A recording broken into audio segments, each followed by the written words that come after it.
So we're going to start the meeting. If everyone can just find a place. And mute your cell phones. And mute your cell phones is another request, so I better do the same thing. Okay, so. Hello, Nancy. Hi, how are you? Good. We do have a quorum. It takes 4 members to have a quorum for this committee, and Nori is on the phone, so thank you, Nori. And then there's 3 others of us just. And Senator Hass will be joining us. And Senator Hass will be joining us at 2 o'clock. At 3. At 3 o'clock, thank you. So who we know will not be attending today due to other commitments is Representative Huffman and Senator Starr. So we're just going to begin. So Seth, you want to do a roll call? Senator Mark Hass, Senator Bruce Starr, Representative Frederick. Here. Representative Huffman, Nori Juba. Here. Peyton Chapman. Here. Nancy Golden. Here. Okay, thank you. So we're going to move to number 2 on the agenda, and I want to see if we can get approval of the agenda. So is there a motion to approve? So moved. Second? Second. All in favor? Aye. Opposed? Aye. Okay, great. Good. And now we also want to look for, isn't there the August notes we need to approve? And I think there's a correction on the notes. Peyton, do you want to, I think you found something in the notes that needed to be, you want to read them, Hilda? Or? Yes, Peyton, on page 1 at the bottom under fiscal projections, it now reads, Peyton raised concerns around AP and IB and would love to see state funding for IB and AP textbooks and test registration fees. A local district by district decision is made on how state funds are used, and some districts have not been able to adequately fund AP and IB textbooks as the state doesn't require districts to spend funds on textbooks. Does that capture? That's great, thank you. So it's Perfect with a correction. friendly amendment. Yes. Good. Okay. So with that, do I hear a motion to approve the notes? I move to approve the notes. Second. All in favor? Aye. Opposed? Okay, Hilda, I think I'm going to turn it over to you to do some of the follow-up requests from the August meeting and just tell us about where we are with those. I will. So we have 2 items that were discussed at the August meeting in which members requested information. And for those who aren't present, I'll follow up and send them information. First question was asked as we were talking about the Eastern Promise model to find out how many AP and IB classes were present in the Eastern Promise area, and they're just now, I've talked with several individuals trying to get this information, and ODE is just now collecting that information, and we learned that we have 47 unique advanced placement classes and 157 sections of advanced placement. And they said if you really want it, they could provide you with the enrollment counts, but they were up to their eyeballs in other kinds of reporting that they were doing at the time. And I said, well, let's get this information back to the hands immediately of the committee members. What it did highlight, though, that I wanted to just bring your attention to is that a new data system that CCWD is working on called D4A is very promising and is going to be able to make some of the data collection around this specific initiative much easier in the future. Simply being able to say how many dual credit courses, how many advanced placement, how many international baccalaureate, how many early college. We haven't had an opportunity to bring all that together into one data system. So I was thrilled. I saw a run through of it yesterday, tested it out. They're backfilling data for 3 years, so it will be able to provide us with trend data. So I thought that would be of interest to the group. The second question that was raised, and Peter Tromba helped research this one in terms of full-time versus part-time funding at the high school level. I'm just going to read his response. Accounting of how many classes students actually took who were counted as full-time is not something that OEIB or ODE can produce without a great deal of effort at this point because of the system. Districts who get a small amount of savings by receiving a full ADM for seniors who are not completely full-time typically use that money to bolster critical foundational programs like ninth grade interventions, reading interventions, etc. So caution there is that funding, removing that funding would likely have unintended consequences for students moving through the system. So that was a response to a request regarding that issue. Okay. Any, Yes, Bill? I know that they're trying to get the data on those other, the other things regarding the Eastern Promise. It would still be good if we could get that, especially before the legislative session begins, or so that we have something available, if that's Well, possible. you should have it from maybe two sources, because as of yesterday, they were saying that they are planning to have the D4A up and running before the legislative session. So I will I'm looking at one of my colleagues, and Lisa Reynolds and I will stay focused on that and get that to you by email, even if the meeting is, we're no longer meeting, I can send it out to the committee members. It would be very helpful. I mean, this is the kind of thing that would be helpful as we talk about it in committee. Those kind of numbers help bolster the argument about why it's needed and what's being done. The number of students, if possible, the different classes, the range of classes will be helpful too. The other beautiful thing about this system is that it also, the D4A is going to be able to allow us to disaggregate by race Oh, my. and ethnicity. I'm just like, oh my goodness, I have died and gone to heaven, because many of you know I've repeated this throughout the year. It's been very hard to summarize this information for you in one simple, accurate way. okay, great. So now, do you want to talk to us a little bit about the proposed fiscal model?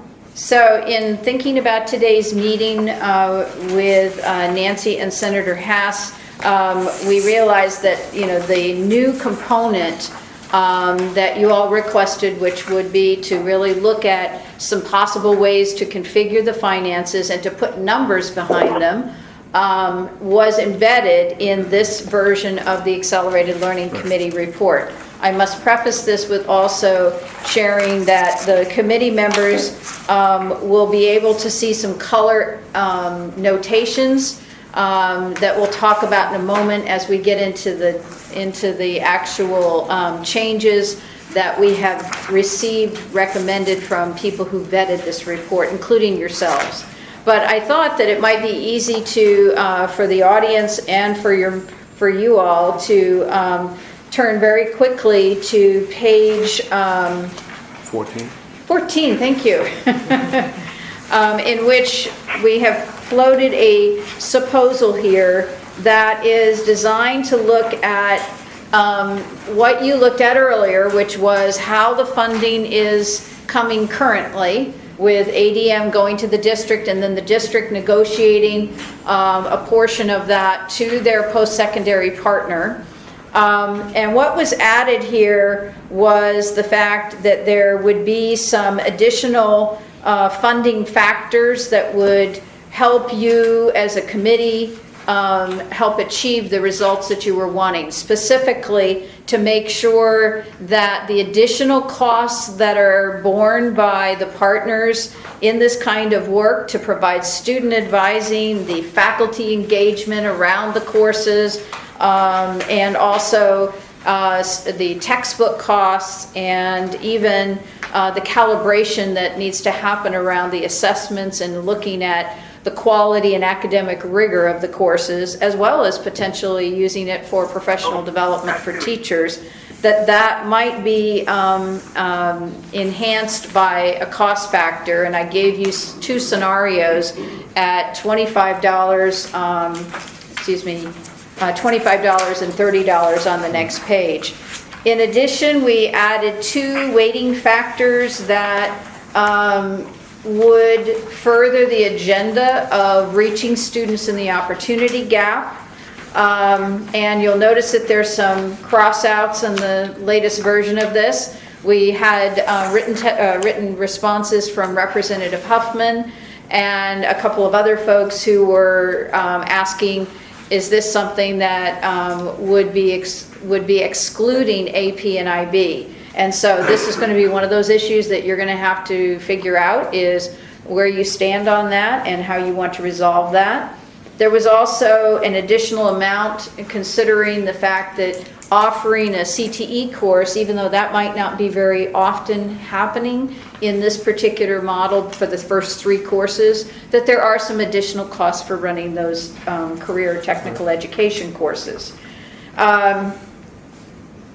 We wrote here as point number 7 that the current models of funding would continue beyond those first 3 courses, and that given the long conversation that we had at the last meeting around costs of textbooks for advanced placement and international baccalaureate programs, that those programs also might offer or earn an additional amount per student that they could use for class sets of textbooks and materials. And we also just acknowledged, I think this is in an earlier version, that as the colleges move towards some level of a performance funding, that this may be a way that this is handled in the future, and that we also outlined the 3 investments that you all supported moving forward to the Outcomes and Investments Board. Those were one-time seed dollars. So on the last page of this, page 16, we just outlined what the costs might be. And if you caught the one really serious error, the first version that you got of the this version of the report, the executive summary hadn't factored in the new cost. So now that should be corrected. That is somewhere around 20 million as it stands here. So Chair Golden, what we could do here is we could either have the committee members dig in right now on the fiscal model and what their observations are, their concerns and questions, and then move to a more thorough discussion of the paper in general. You do have about a 24-hour window on this report, as it is due tomorrow by 5 o'clock. Right. So, and that's just the timing of how everything worked out. So I leave that to you, your discretion. So why don't we spend a little time on the fiscal model, just see if there's any questions from either of you or Nori, and then we can go back and talk about, put it in context of the whole proposal, which I know you've all read. So any comments, thoughts? No, Representative? I don't have any. It's going to be, any increased money is going to be a difficult thing. So we just need to recognize that that's the case. I think that for me it is easy to justify this, considering that I think it was the 2003 or the 2001 session that Abel Gordley attempted to put something like this, just to pay for additional support for students to do this. And so for me, it sort of says, it's been 12, 13 years, or 14 years almost, just to get where we are with some funding. I think it's long past time for us to do this, but it's going to be weighed against all of the other funding requests that we're going to be facing, and that's going to be a struggle. That's why I think the more detail that we have about what we're already doing, the better. I think that makes the argument a lot better.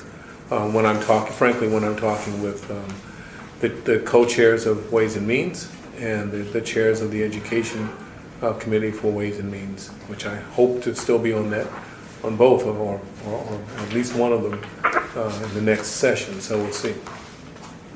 Thank you. Peyton?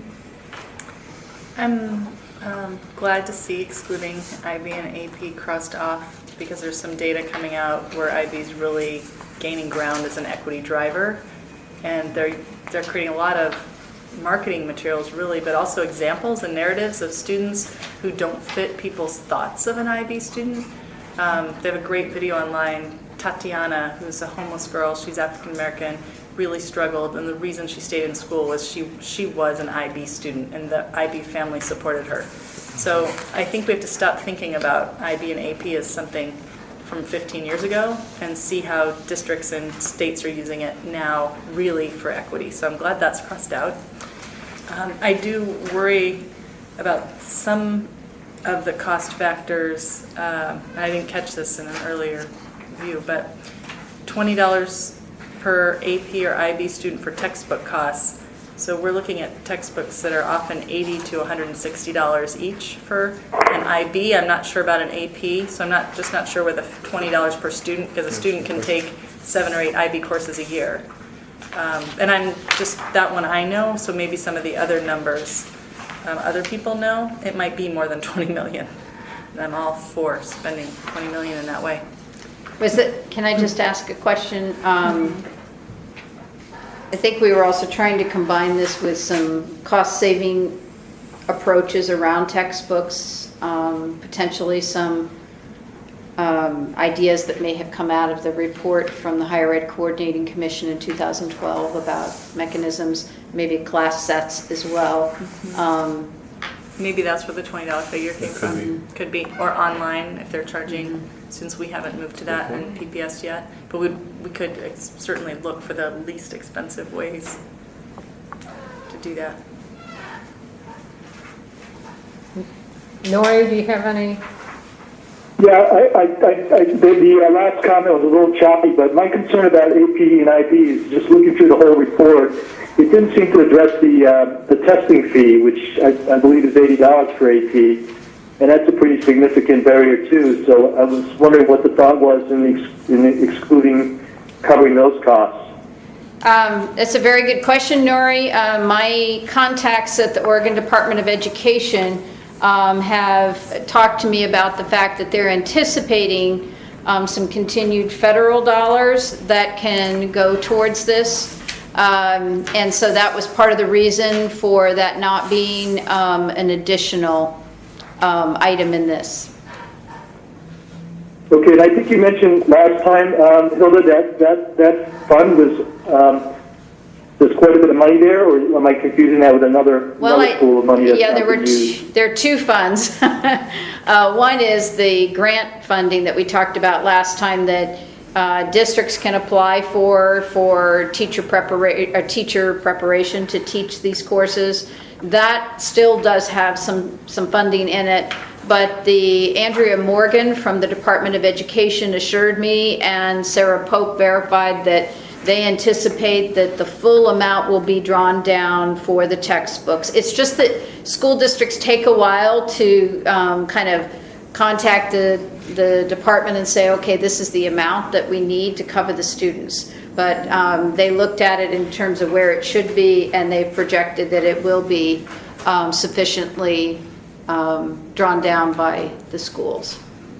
So currently there is no grant, there's no fund to cover AP or IP exams, is that correct? No, that is the fund.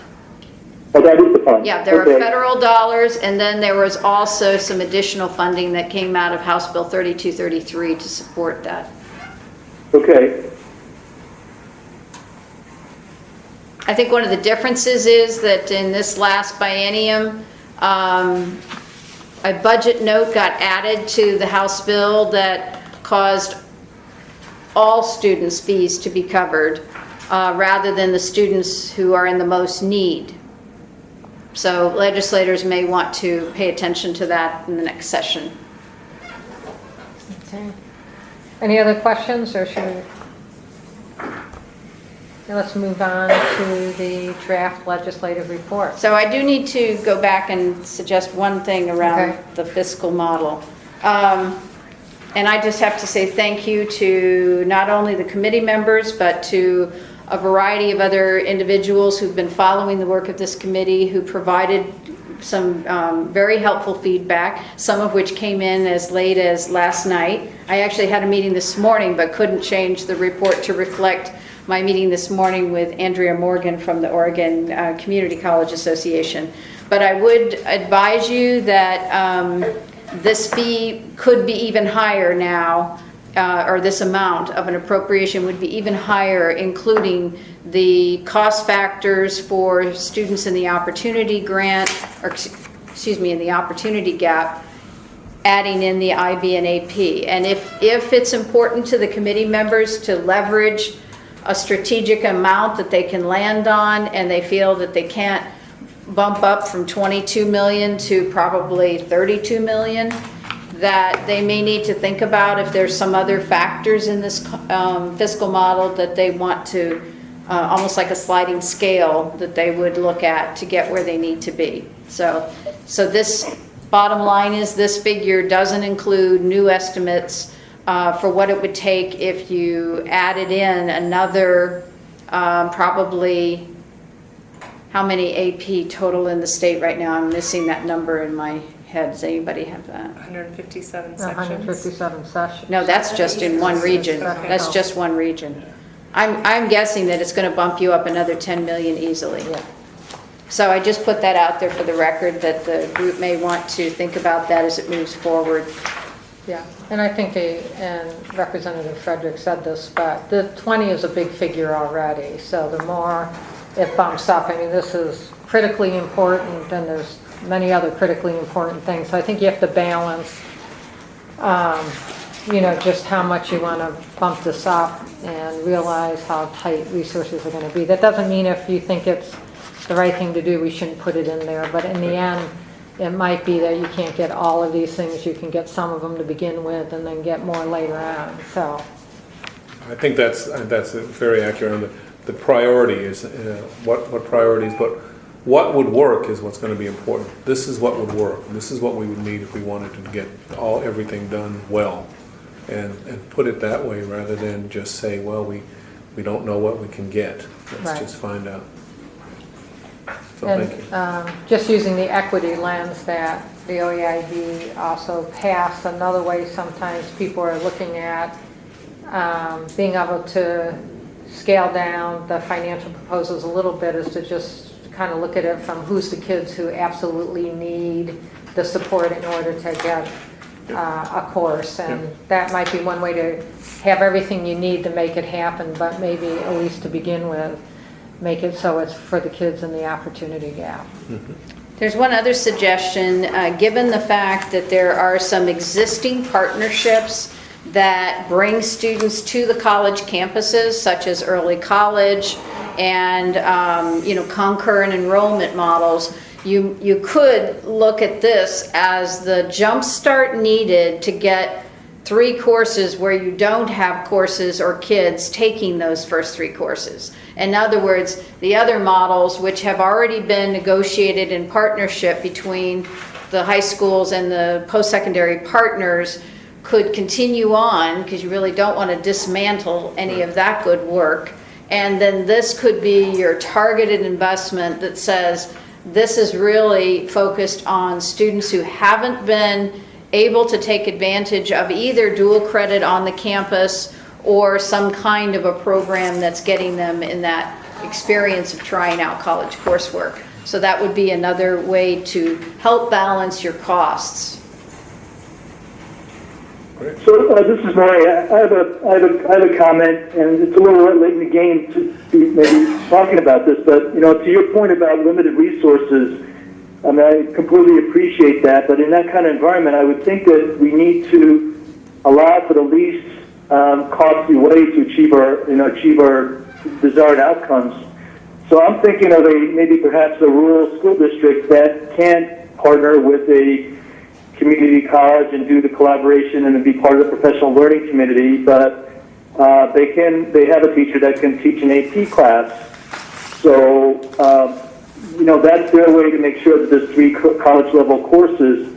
But then there's not a lot of dollars going towards supporting that AP teacher, and so or the students don't have the money to actually get the credit because they don't have the $80 to take the money. Whereas if the school were to pursue the dual credit model, they would have more money to get there. So I wonder how we address that issue. Well, Nori, one of the ways you could approach that is to go back to the concept that was laid out in the strategic investment, where we said, it would be really wonderful to be able to invest some startup funds in those high schools, and we estimated there are around 200 of them that currently we can't find evidence that there are students even taking dual credit courses, much less we know there's no IB in those schools, and we're pretty sure that we don't have AP classes in those schools.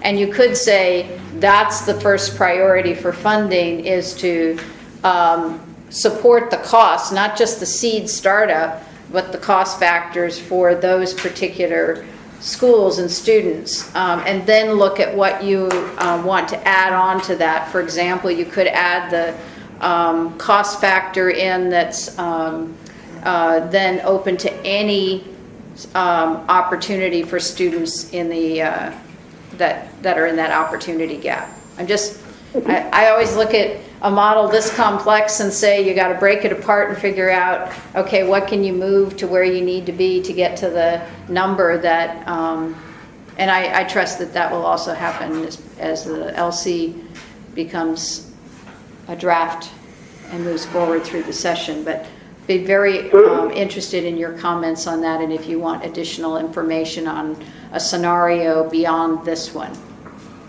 So I heard that this proposal is just to get sort of an order of magnitude investment that the state will need to make, the $20 million.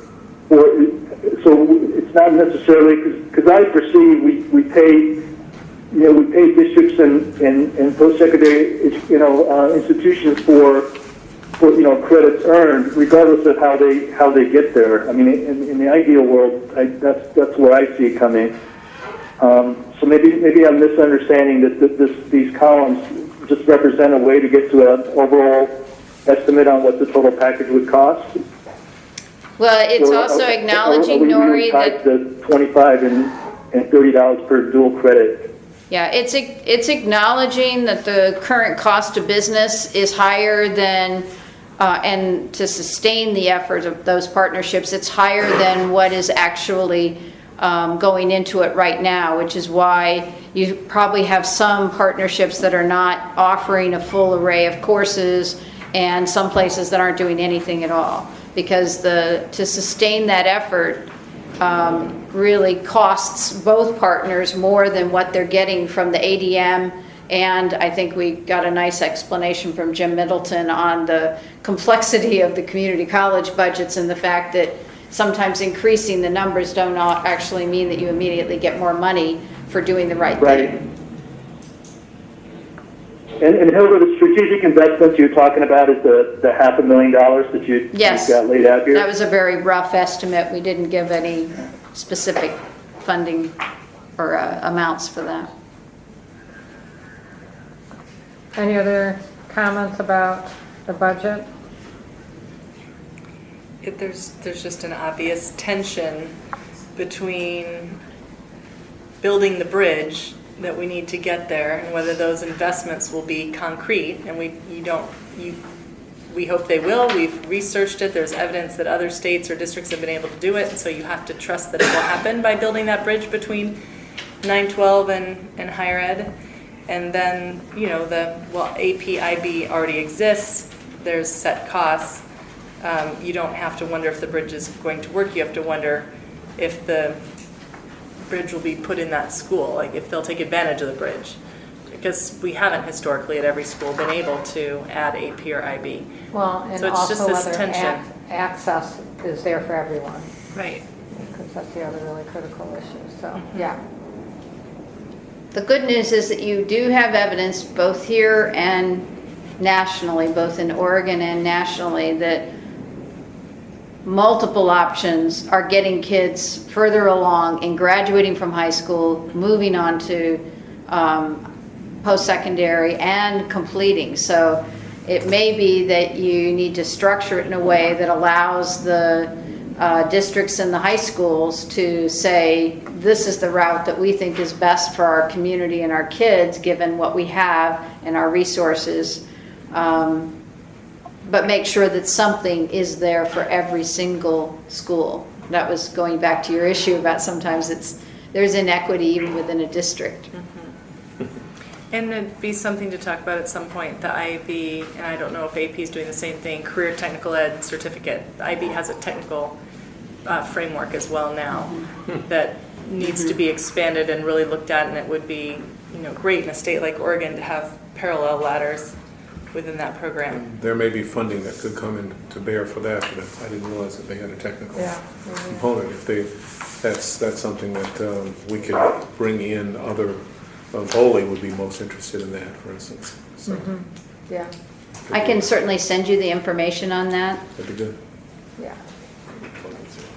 Okay, so it seems like there's been some guiding principles here, talked about something for every school, make sure there's access for all students, looking through the equity lens, also building a bridge, getting us going, and I think lots of others that we picked up. So why don't we just assume, based on the conversations we've had so far in these conversations, that we'll try to do the best we can with the budget as we move through, and take all of those things into consideration. So maybe why don't we move to, you want to do a little bit of an overview for the whole? Yeah, I would just like to point out some changes that were made based on feedback that you gave. Yes. Just let me go back, just one quick thing. We should recognize that anything we do put down in terms of the budget is going to be adjusted and changed. Right.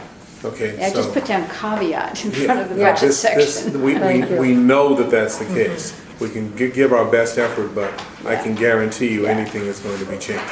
Right. So, And I think it's great, we got some principles people have kind of pointed out, so as it changes, we can at least try to see, Yep. can we stay true to the principles that have been articulated all along the way, so, but thank you, that's important. So I'd just like to call out a couple of changes since we're hoping to finalize this within the next 24 hours and send it off to the legislative staff.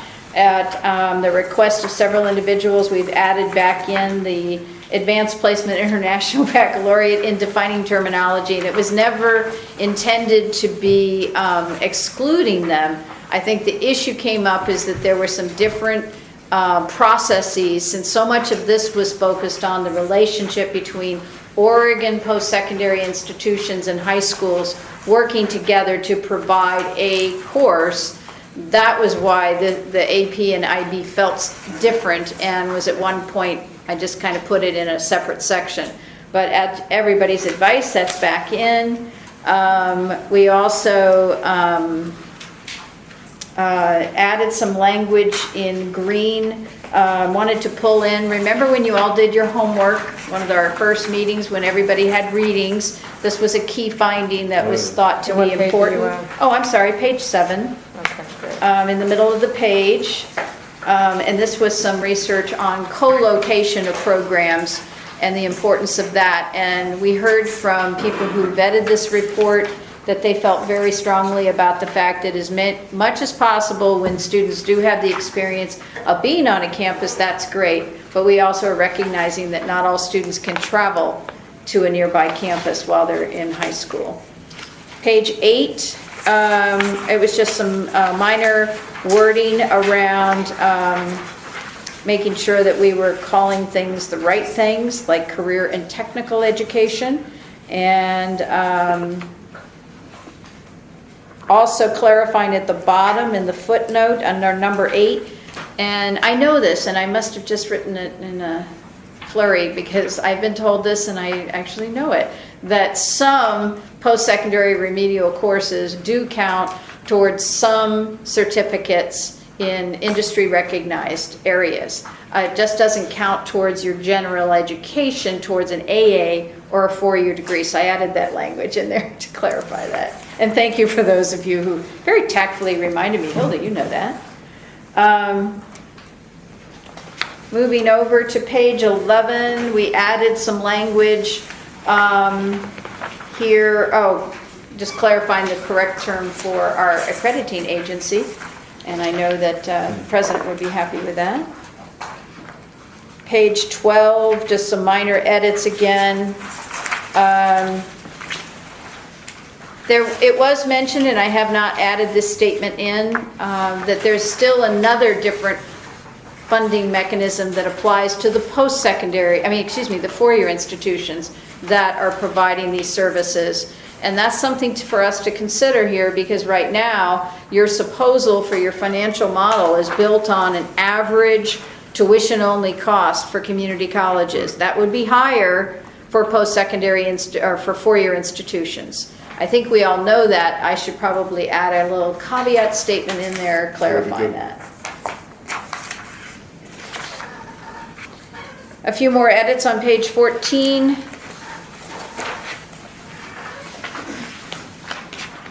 Senator Haas wanted the group to think a little bit more about whether or not a minimum student contribution would be important here, given the research that we do know that sometimes when students put some of their funding in, they kind of have more skin in the game, and that's a terrible statement. They have more buy-in. And he wanted us to consider as a committee as to whether or not you wanted to include that or not. So that's number 4 in the middle of the page. Right now it says no high school students are charged tuition or fees for textbooks or materials for the first 3 courses. And he wanted you all to consider whether or not you wanted to change that to a minimal student contribution. I have a real problem with that.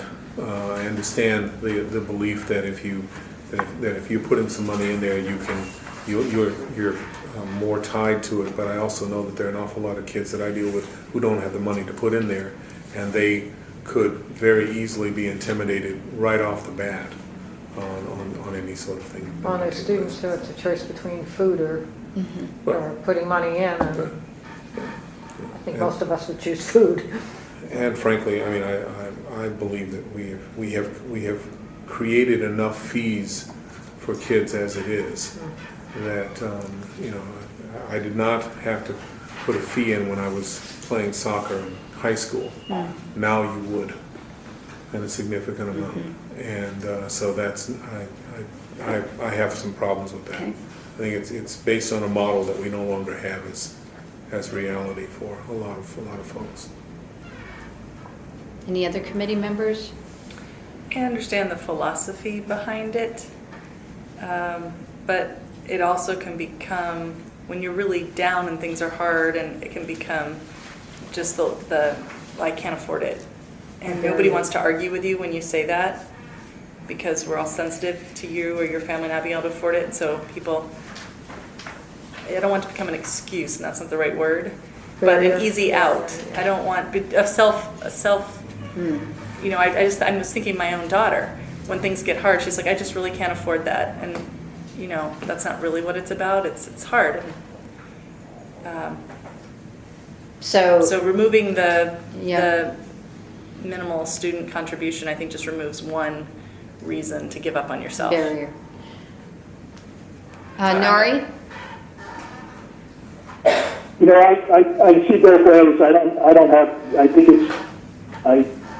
know how students react to this, so I defer to Stu Payton's opinion. And Senator Haas said it was not a game changer for him. Okay. He just wanted the group to discuss We're it. just talking about Oh, there he is. Apologies for coming in. I mean, on the flip side, when we offered senior inquiry with Portland State and we had a minimal contribution, the students did feel really proud that they were paying for college credits. They were being young adults. So, but it depends on the personality of the student, and you can't write legislation or a proposal based on the personality of individual students. I mean, I think there are pros and cons to both. So, but if it's minimal, it should be really minimal. Senator Hess, we were just talking about the plus and minuses of the minimal student Page 14. contribution. Page 14, something we know you raised as just a question, and from the other committee members, they feel like that could create a barrier for certain students. So I think the overall census, we heard it wasn't a game changer for you. It was. Just gonna- It came up in a conversation. I think Richard Donovan raised it, so we just threw it out. Okay, thank you. And it's just the first 3 courses. Right, So ideally, they will take more. good point. Hilda's just taking us through the changes. Oh, I did manage to put that in on page 16. That must have been late last night. To just reference in the scenario assumptions, you'll notice that it's added here that tuition rates for universities are higher. So I wanted to make sure that that got called out. On page 17, this was some language that seemed very, very clear and understandable for the 3rd bullet around core subject areas, as to which core subject areas we would be talking about. So I picked up the language that we'd used earlier in the paper to clarify that it would be Oregon-based, that courses that Oregon-based, generally accredited, not-for-profit, private institutions of higher ed would accept towards requirements of a post-secondary degree or the prerequisites for career and technical education.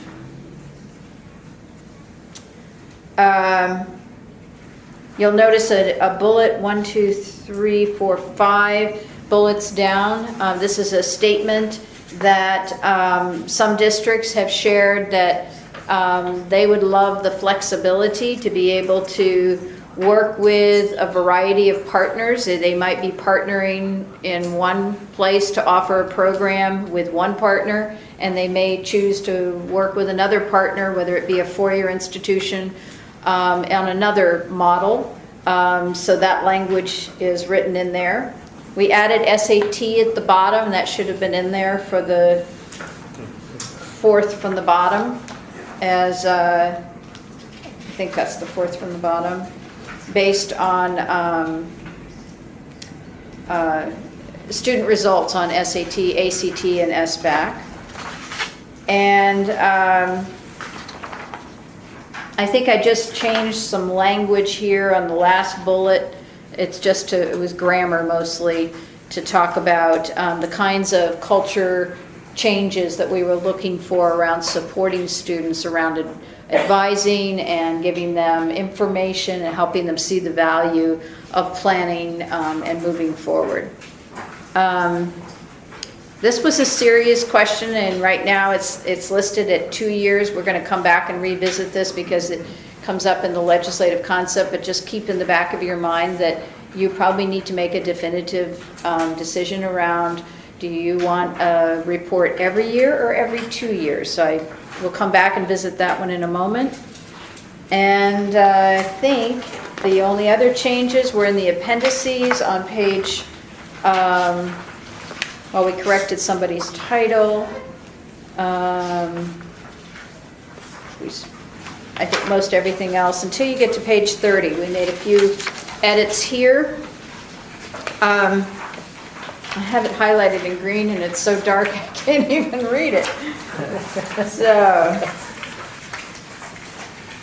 there was some discussion around, does this mean that the Higher Ed Coordinating Commission would be working by themselves and establishing a floor and a ceiling and the funding model?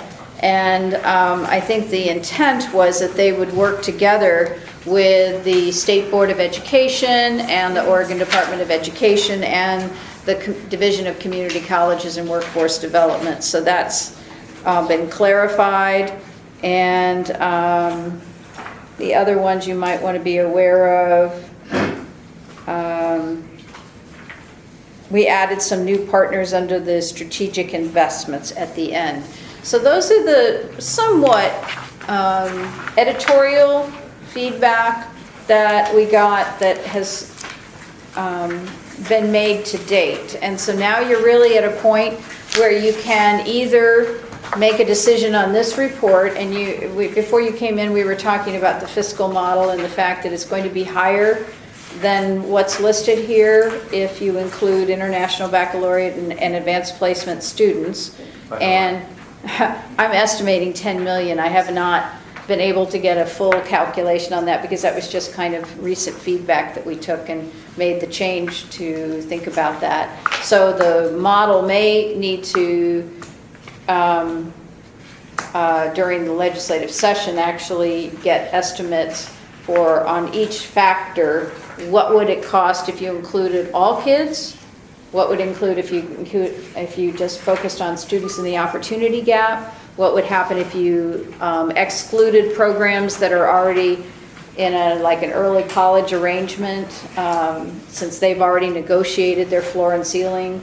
So there's several ways you can actually tweak the financial model to get at a number that you feel is going to get you support. And you'll start putting that together. I guess for so. us. Yeah, just, Yes, you're the one that has to yes, carry Yes. that. yes. Well, and Okay. this is the moment we're working on all of that. So I've asked Hilda to get that by tomorrow, and I know she will, or the next day. Thank you.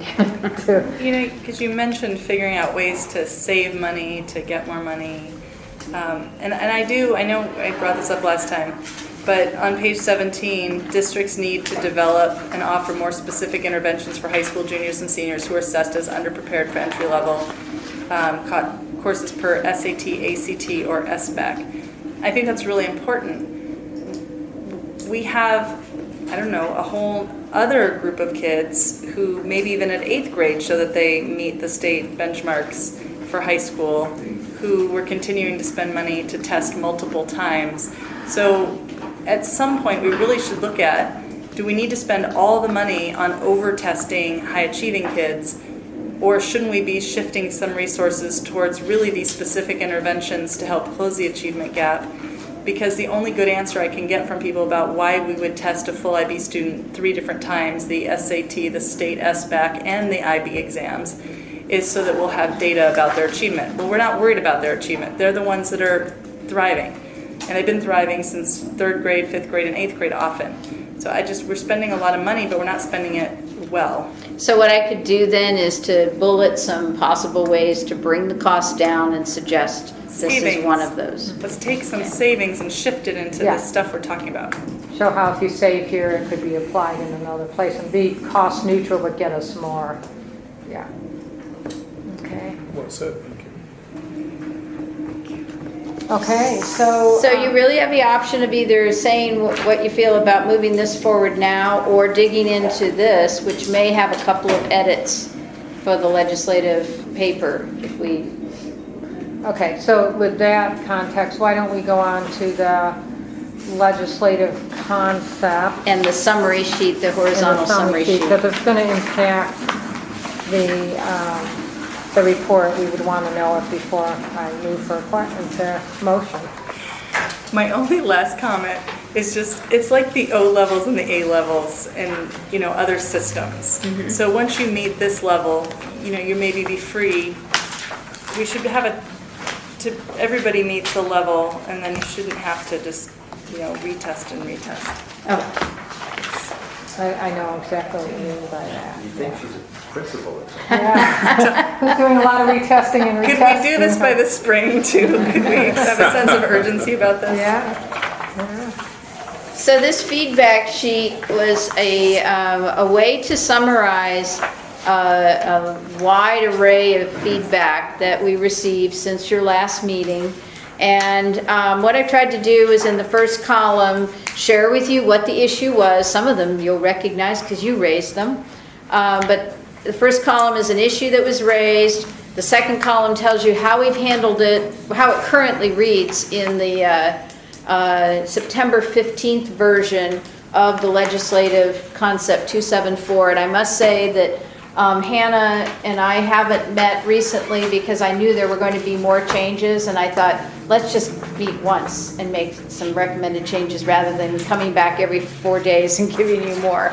So the version that this is based on is the September 15th. And then I've offered you some proposed solutions or wording, or suggested that you just are going to have to tell us how you feel about this. And then, of course, I was being a little bit school marmish in suggesting that you might actually give me feedback that you're in favor of this, you're not in favor of it, or here's an edit. So I think the way to work through this is to, first of all, some of them are pretty easy. The definition of accelerated options. We've got international baccalaureate and advanced placement back in there. And we've got some wording that will also talk about the fact that if you need a more general statement in the paper or in the legislative concept that doesn't go listing every single time, every single program, you could use this wording around post-secondary and high schools working together to facilitate a process and completion of a course that students can use to meet high school requirements and earn college level credits. So feedback on that. I get a thumbs up from Peyton on that one. I like the proposed wording, frankly. Okay. I think, we may end up having all sorts of other programs come in as a result of that. Yeah. So I'm sensing 3 in favor of this change. And Nori, how about you? I'm okay. Okay, let's go on to the next one. The next one simply includes AP and IP in the definition. I think what is not clear yet is there could be still some elements that the funding model might not include AP and IB because they're not working with a community college or a four-year institution to provide professional development for teachers. So what we'll do is create a chart that kind of shows you if they were funded, which areas they would be funded in, and that way maybe a matrix would be a better way to show that. But it does include them in the definition. Everybody okay with that one? Okay, Yes. Nori? Yeah. Okay, good. Okay. Sounds good. So the next issue was brought up as a concern about that the language in the LC includes 9th through 12th grade, and I think we were doing that because that also sort of translates to high school definitions. But the concern was raised that some 9th and 10th graders, they didn't want to create something where suddenly lots and lots of kids that weren't really ready to handle the rigor of college were taking courses, and that possibly the way to handle it would be to simply embed that students need to be ready for the courses to be able to meet the college rigor of those classes. So one way to handle it is to leave it in right now as 9th through 12th, but to strengthen the language around that schools would be determining, that students are really not going to set themselves up for failure because we don't want them taking courses and then failing them. We also talked about kids who were 7th Right. and 8th graders as well. Quite frankly, I have some students, my former students, and some of my other my kids' friends who did and should have been able to take those courses and get college credit at that age. They were in classes that were different. They were language classes, or they were they weren't necessarily physics or whatever, although there were a couple of kids who were taking physics at 7th and 8th grade. But I'm thinking particularly about the access students in Portland in particular. What if we say something like generally 9th through 12th grade, but also signal that there could be kids who are ready in 7th and 8th grade? I think the readiness is a real key So the ready would be element. the key. That sound good? Yeah, for me it does. Well, the other thing is remember that this is really focused on those first 3 courses. It's not saying that students couldn't access if a district did offer that. It's just this part of the model wouldn't apply to them. We adjusted that at the state board when I was on the board. It was one of the last things Right. that I remember us Right. talking about then. So Yeah. Okay, so the proposal is just to put ready in terms of 7th and 8th graders and say, most of the time it would be 9th through 12th, but there are occasion or times where 7th and 8th graders is ready. Everybody? I don't think we even have to list 7th and 8th graders, just say Yeah. generally. The issue was 9th grade, right? Not 7th or 8th grade. And I think it's appropriate for 9th and 10th. I don't know how you. yeah. Yeah. Okay. The next one came up as, and this is a term that we're seeing a lot more in the literature around students in the opportunity gap. I did define it in the bottom of a footnote. I don't think it's yet appeared in any of the legislative concept, but right now the term underrepresented is used in the legislative concept, and I would just recommend that you leave it as is. It aligns with Portland's terminology. Yeah. Okay, so The footnote on page 5 is a good one. So.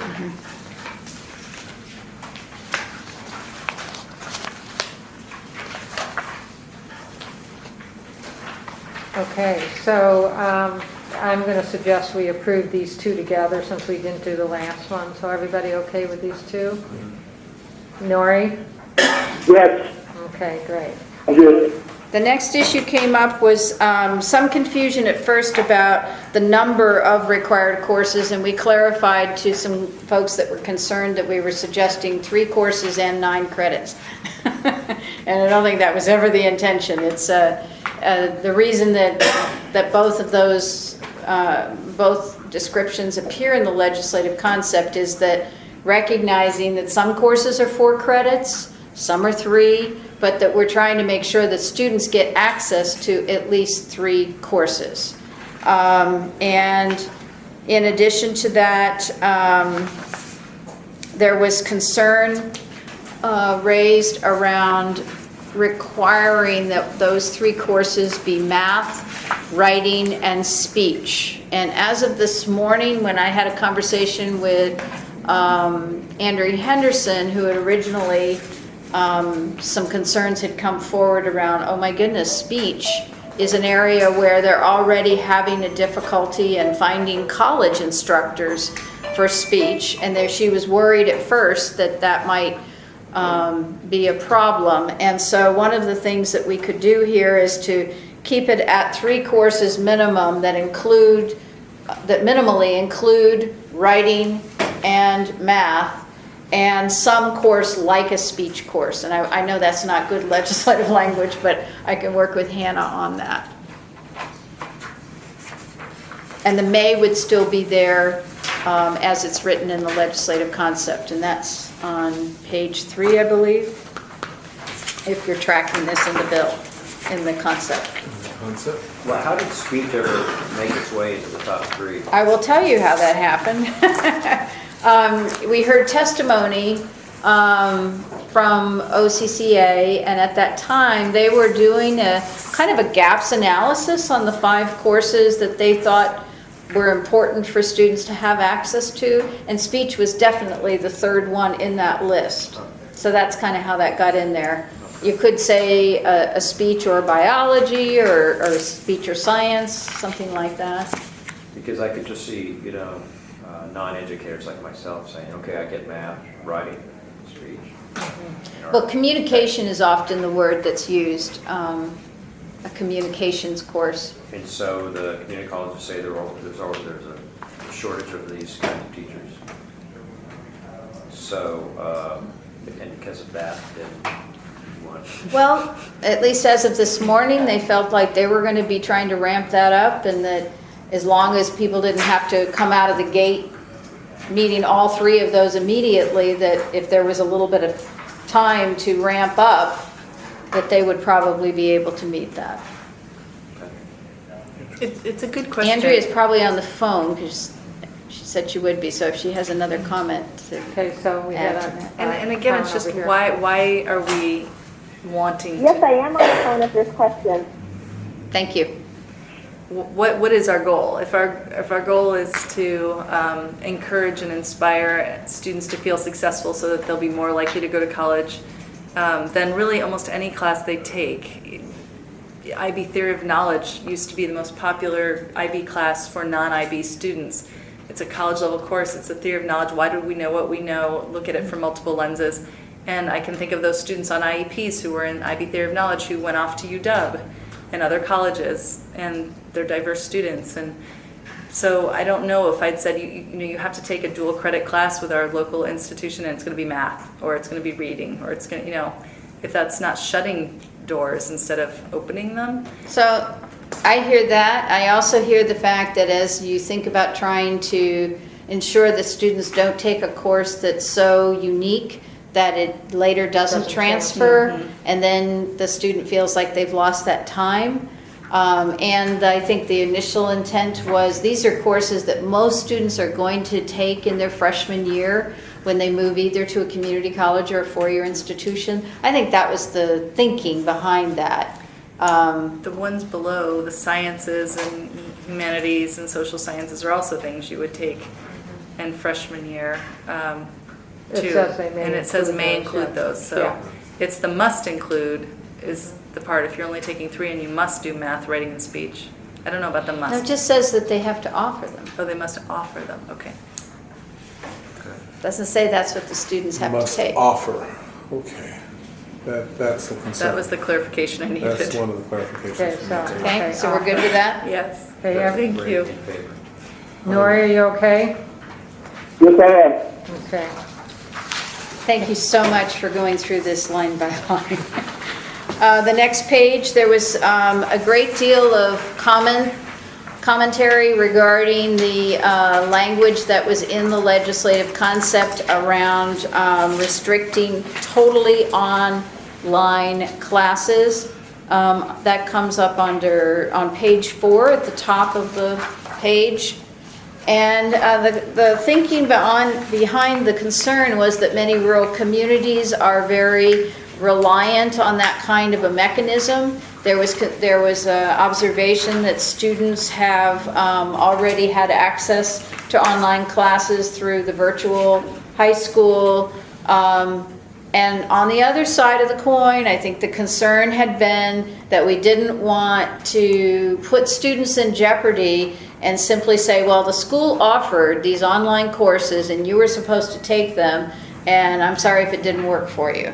What we know is that sometimes students who are not totally motivated don't do as well in a totally online environment. So at one point we had tried to think about the language about some level of support from the high school, or that there would be permission, or at least the on-site presence of somebody providing support. So that's kind of, I have a question mark in my mind as to how you would like to handle that. It seems a bit bureaucratic and vague to try to, I like the original way you got it. Okay, others? I think, frankly, I like the language that you have right here. The concern that In the second column, or in the document, got it. Make sure that I'm Yep, looking you at got the right it. thing. You got it. So which- I think you like the original language, right?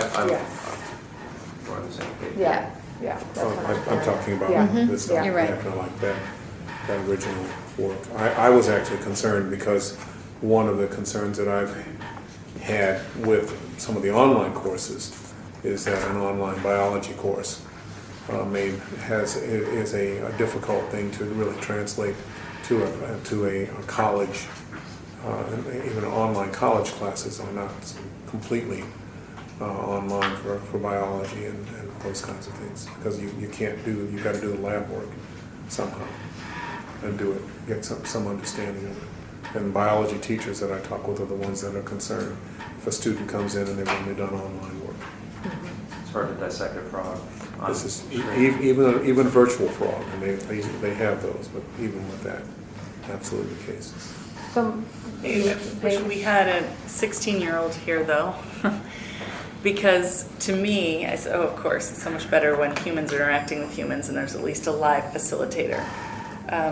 But I think it's not going to be too far from now when we might have to amend or adjust or build in the flexibility, because Udacity courses and other platforms that I don't know enough about, but when they get in a room, teenagers, and talk about how they learn, I wouldn't want to not encourage that. yeah, so I think what I'm hearing is we take the new language out and stay with the original language. I think some other things that make me feel supportive of that is these 3 courses are part of the Achievement Compact, and the assumptions, when you take it, it means you pass it. So I think it allows us as the Oregon Education Investment Board to really do research around that and see how kids are doing, and does it become a problem not to have the kind of support.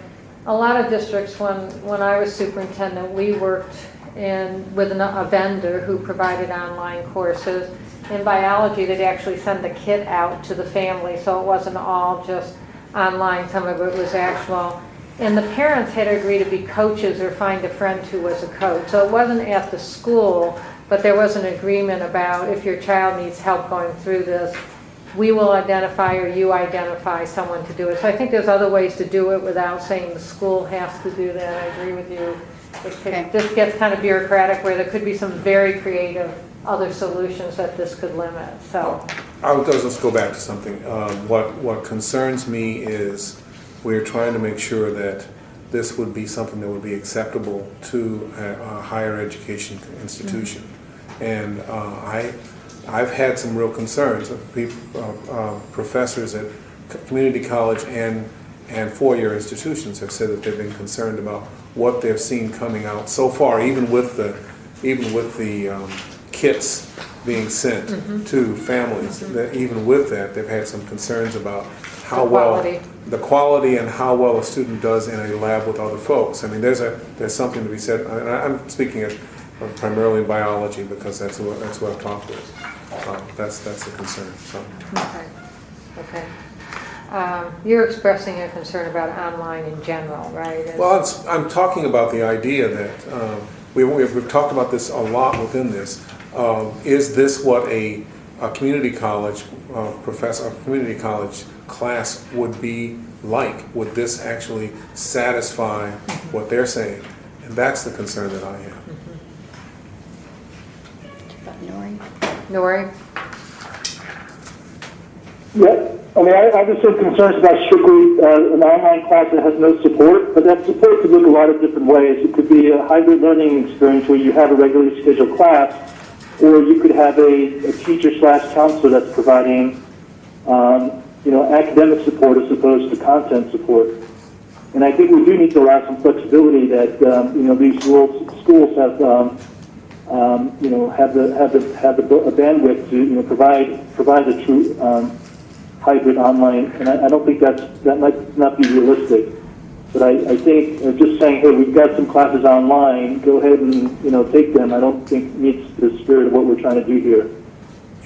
Okay, so I'm going to see if we can accept, from what I hear, just not the new column, but the original column. So everyone in favor?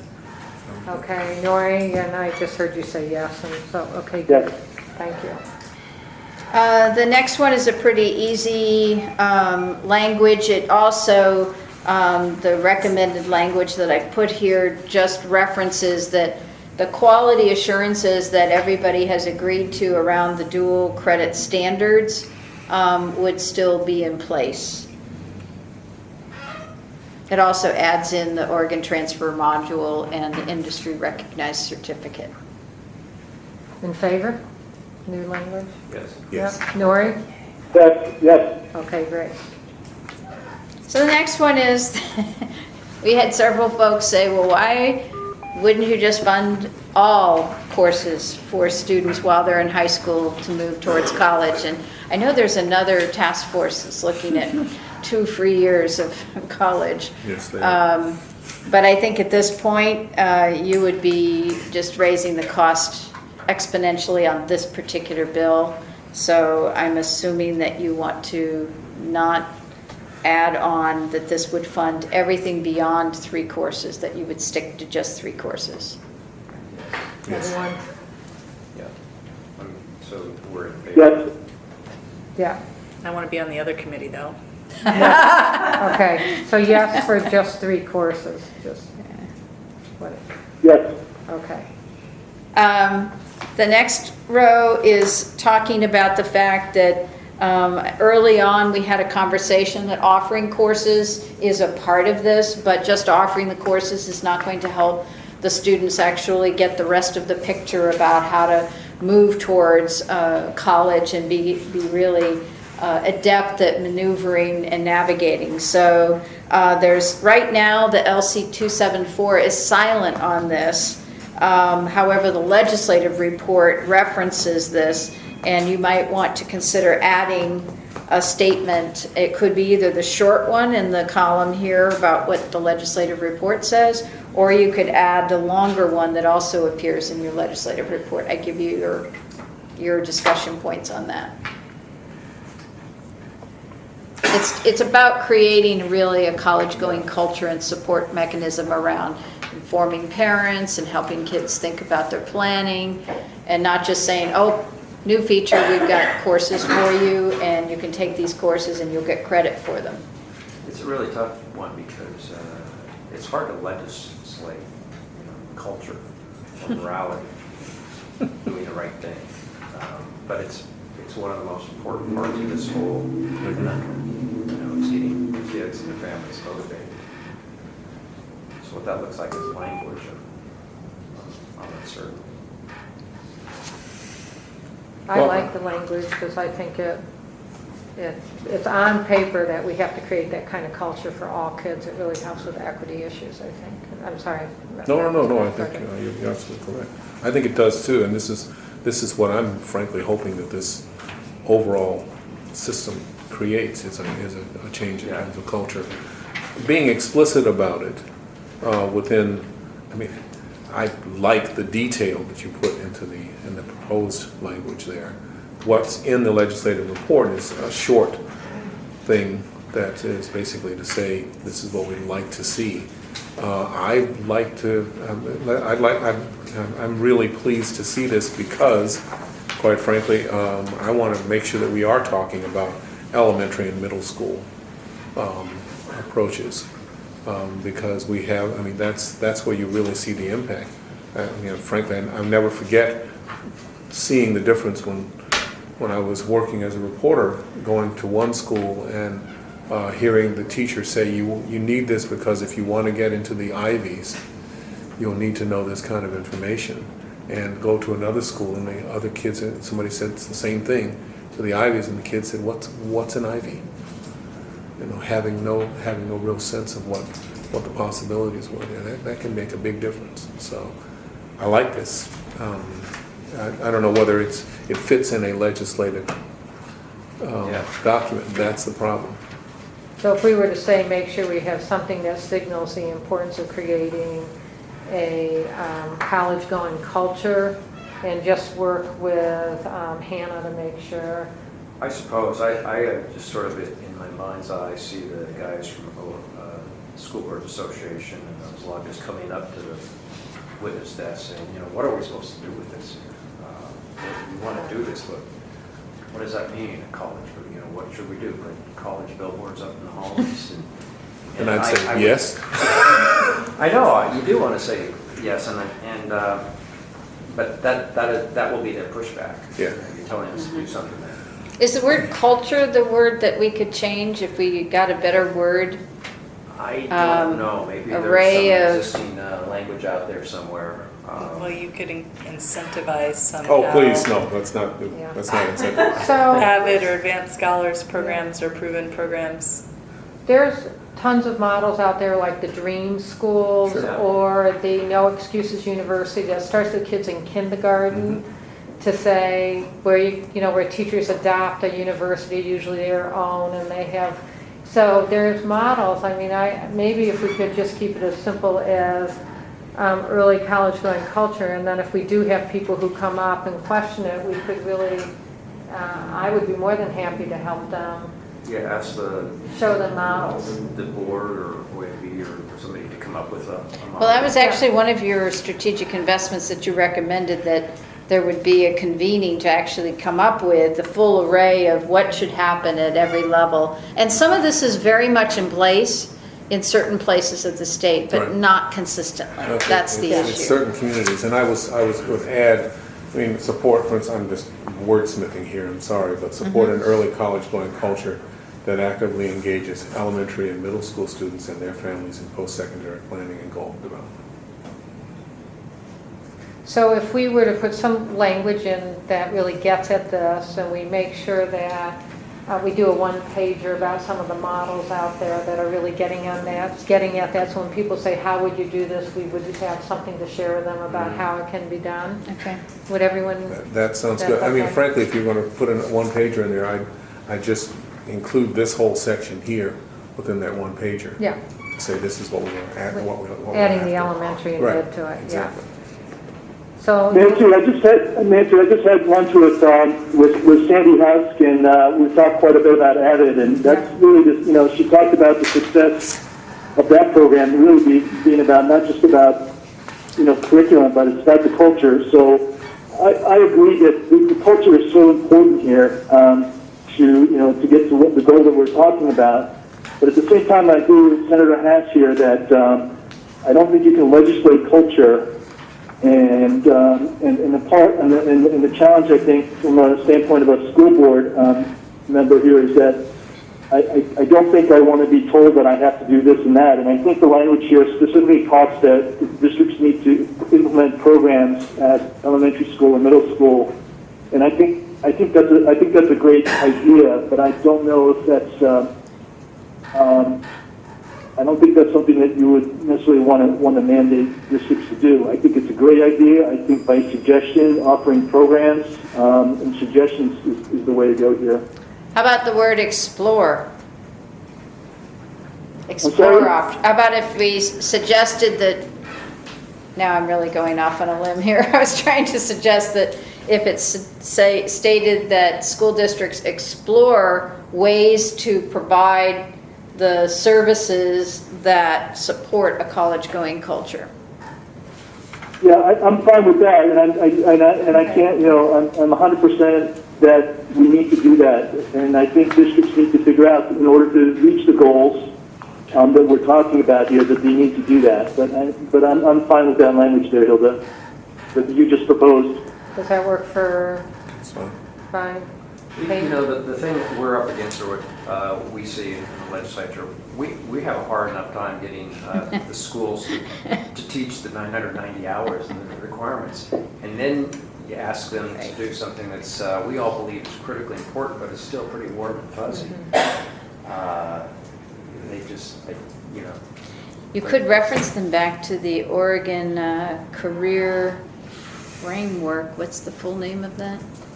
Well, You have a framework in place in the state. yeah, but we also have fewer counselors and fewer folks, and I won't go into my rant on the amount of time we're spending on testing rather than on courses. But I mean, that's one of the things that we'd see for sure. yeah.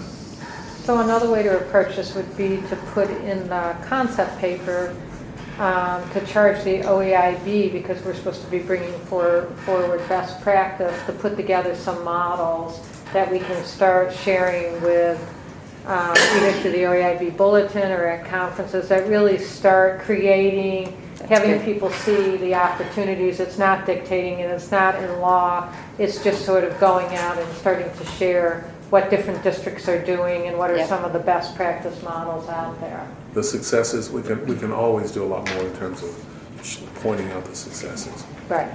Not to be a squeaky wheel, but it would be hard to miss the college culture if you were co-located on a college campus. We know how you feel about it. It's more for the future, not even Yeah. right now. Just, we're a growing state. We're going to be building new high schools and new 3rd, 5th, 7th through high school and new colleges and community That would colleges. be in the models that That could be. OEIB would.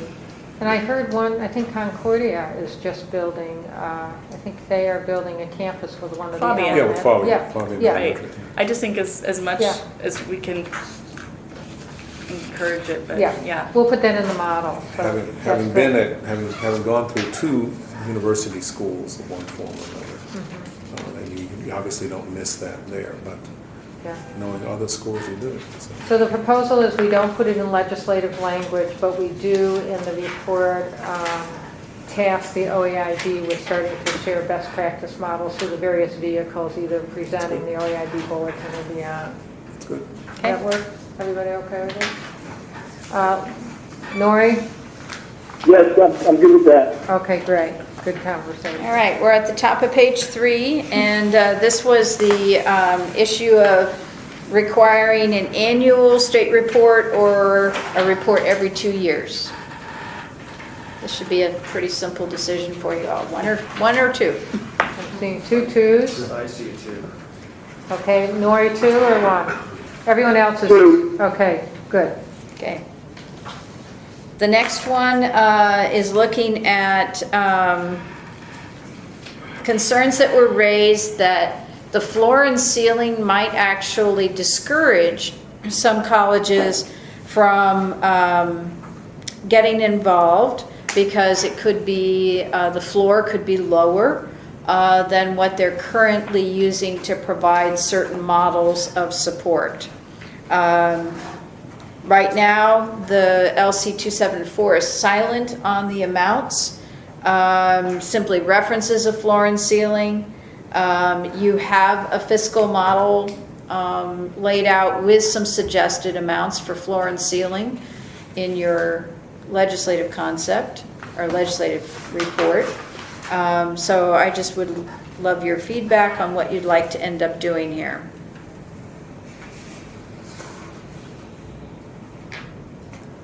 I like the proposed language there, frankly. Proposed meaning, The recommend. Third column? Third column, yeah.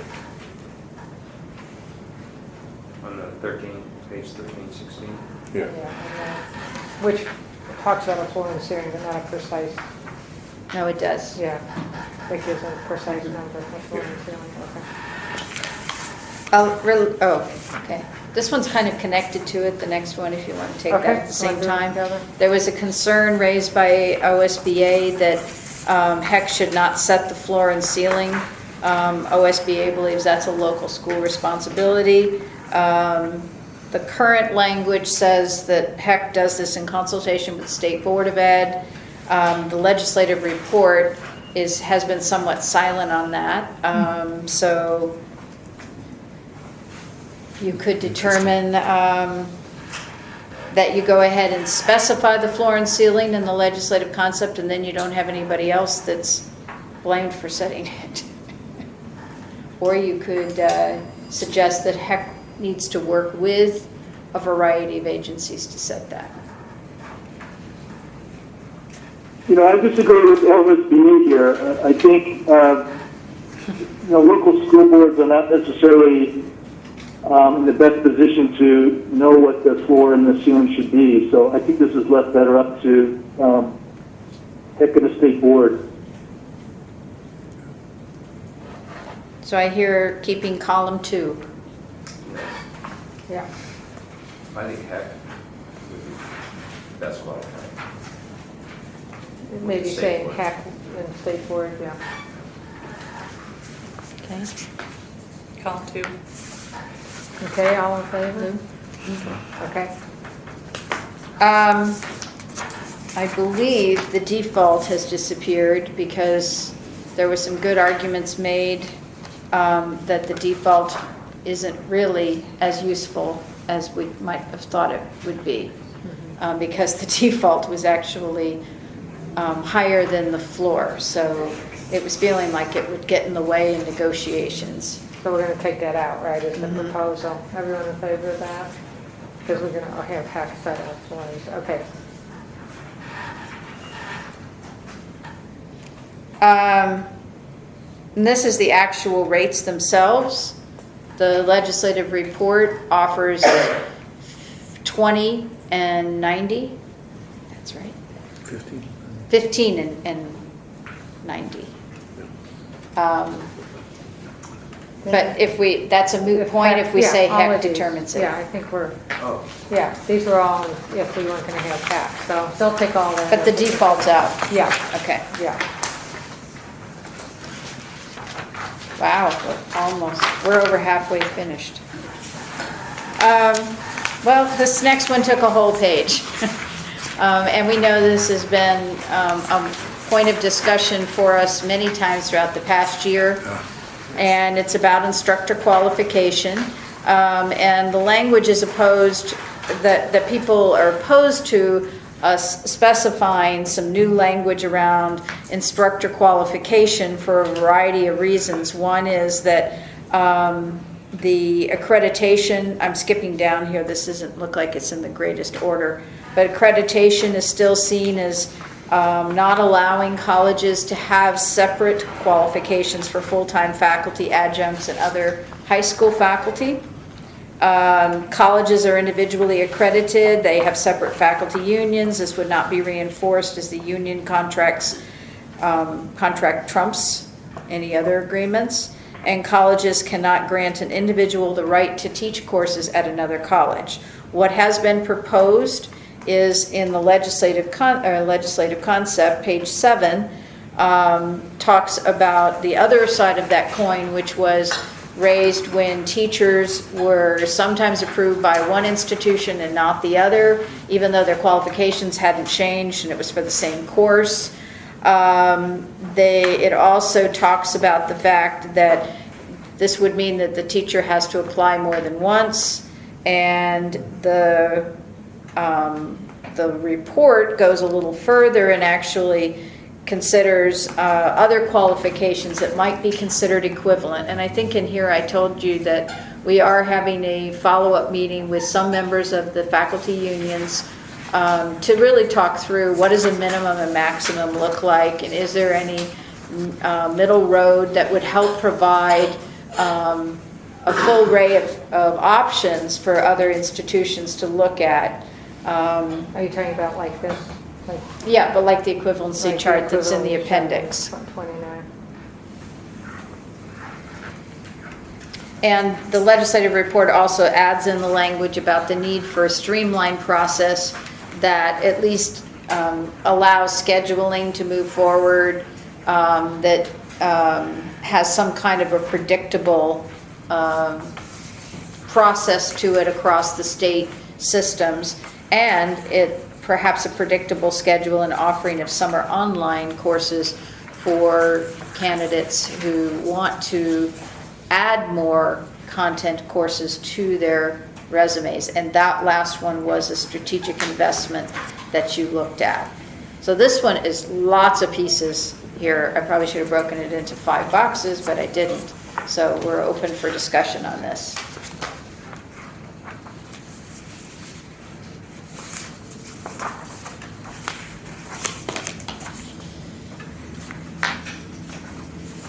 Options could include that you stick with LC 274 language, you change LC 274 to incorporate some of what's in the legislative report.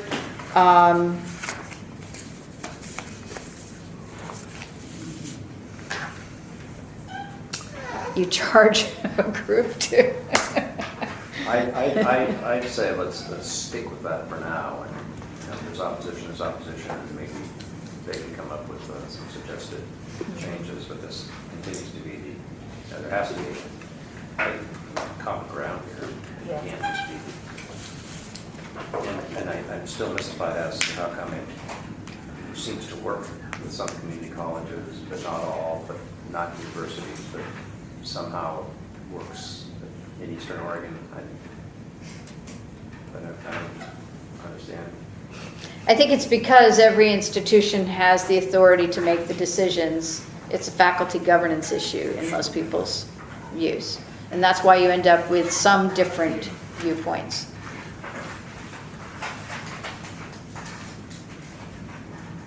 Well, I think it's critical we try to see if there's another solution. What's your name again, is it? Mary? Mary was just giving, is it okay if I share with you what you shared with me? Just gave me an example when I came in here. Because of this strict, you have to have a master's in a certain degree in a particular school, which I don't know. They're taking a star teacher and moving them out of teaching a college course, and putting someone in who's got the master's, but it's like, here's an amazing teacher who's taught many kids to get college credits, I assume in some way through IB or something like Over that. 10 years AP, because they don't have the master's, the school's thinking of moving this teacher, Did move the teacher out. did move the teacher out. So, I think what's happening is people are seeing the requirement on the Achievement Compact of 3 courses. I think that's a really bad unintended consequence. I understand both sides of the issues. I think they're complex. But my greatest hope is with all this work, we've penetrated working on this issue, because it is the one I hear more about as I go around the state than any other in terms of helping kids accelerate their learning. So I really support, I'm with Senator Hass, let's try this language, and then if people object, like you say, I hope they have an alternative that's really going to make sure we have great teachers who can still teach the class. There's not an unintended consequence like that, so how do the rest Some of this is going to draw opposition. There's an old saying, you can marshal an army to protect the status quo.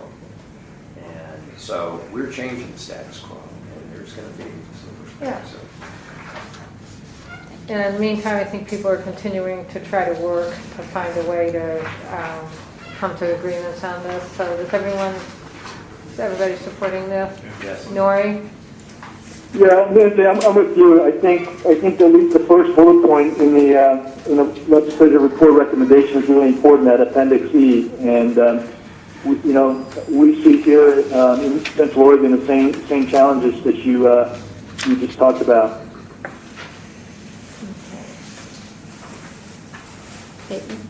If there's going to be pushback on this, we might as well just go ahead and require it. Going to be pushback either way.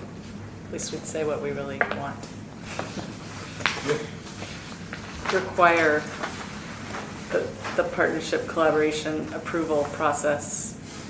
Include, If all supervising parties agree. I mean, I'm sure that happens a lot. I can see why a school would feel forced to take a teacher that had a master's if you're going to offer dual credit, and that's the key requirement. If there's not flexibility required, then you'd say, okay, well, this person has an undergraduate degree in philosophy, he's very charismatic, this is going to be the better proven teacher than the one that has a master's but doesn't engage with kids and in the same way. So I'm all for the middle column, but it could be even tighter, just to avoid those conversations you might continue to have. I think we started off. so you're saying it's going to require a collaboration? Must. Must. How do people feel about that? And amending the language is there. So how would you amend it so the language would say? I feel like we opened 6 months ago with this conversation. I thought must was the word. Okay, teachers must be approved. No, higher secondary institutions must approve recommendations made by, I mean, I of course would say the high school principal would know. I mean, we're the ones that decide that you can go to IB training and be an IB teacher. You're that caliber teacher that connects with kids and content, and then you come back and they teach IB, and that then assessment provides the college credit.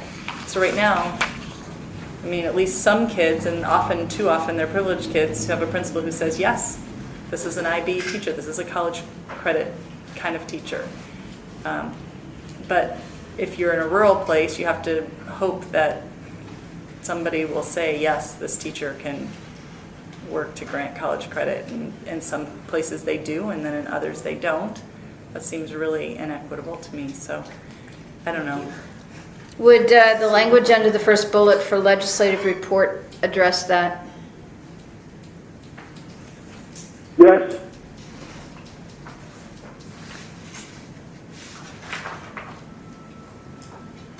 I mean, established by HEC in consultation with, but then it's really the direct supervisor of the teacher and the...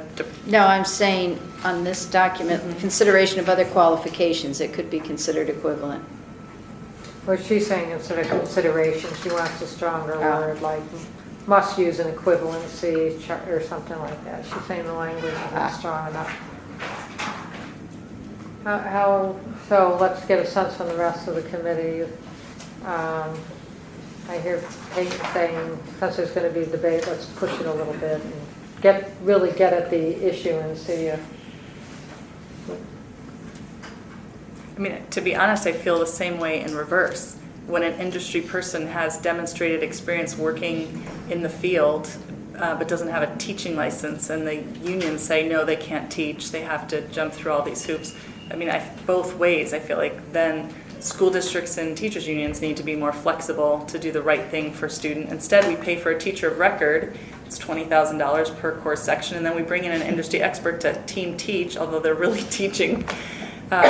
So it's not that I'm blaming the community college professors or leaders alone or at all. I just think it's the culture. Again, if we're going to shift culture, if high schools are going to shift culture to really, and middle schools, you know, our higher ed partners are going to have to shift culture too, and our teachers union are going to have to shift culture.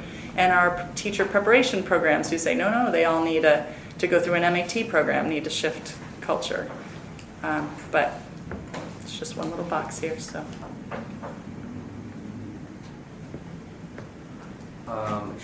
Peyton's closer to this than I am.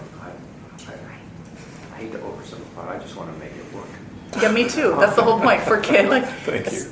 And if it doesn't work, then there's some kind of arbitrator or mediator. Where we have to bring in mediators for kids all the time and adults. Just some mediator would come in and say, oh, you're concerned because this teacher doesn't look like they have the qualifications on paper. The school's saying it is. Let's look at the recent evaluations and the kids that go off. Do they go to college and succeed? Can then come to a decision. Like if there had to be some discussion, but it's like, okay, this should happen based on the supervisor's recommendation and the higher ed's recommendation. And then if they don't agree, which in a lot of places they do, but in some places it seems to not work, then maybe some state person like Nancy comes in and makes the final decision. With a cape. With a cape. Okay. I don't know what language you Okay, can put so right here, but there's just. a proposal about having a must language that will force, I guess, the idea of really making people have to really do this as opposed to consideration. So I'm just going to pull the group. I know where you are, Peyton, Representative. I think that, I think the must language, I happen to like the bullet right under legislative reports, consideration. But I think as Mark said, I just want this to work. I mean, I've been in enough situations within the Portland School District where we were able to have some flexibility at times, and then I've been in situations in the Portland School District where there wasn't allowed to be flexibility for various reasons. On not this particular issue, but what comes to mind immediately is a bilingual effort that we ended up having to put music teachers in there who were not bilingual, but they didn't want to have the flexibility to transfer people through and down. It was a craziness. I want to avoid that. So if we can get something that requires people work together, really talk with one another and try to find the best thing for the kids, then maybe we can do something. So you're a must, is it? A must, yeah. A must. I would argue with some flexibility. I would stick with leaving it the way we had it. Nori, where are you on this? Yeah, I'm with flexibility, but my concern is that I think we need to make sure that in some way nobody puts their feet down and says, the master's degree in the content area has to be a requirement. So I don't know how we interpret it. The way I interpret it, flexibility is that the post-secondary institutions have to show flexibility for teachers to demonstrate proficiency. And I think that's important, or I think we're not going to move forward as quickly as we want. So that's a must show flexibility. Well, instead of maybe that could be that are considered equivalent. I mean, that are for AP and IB teachers, for example.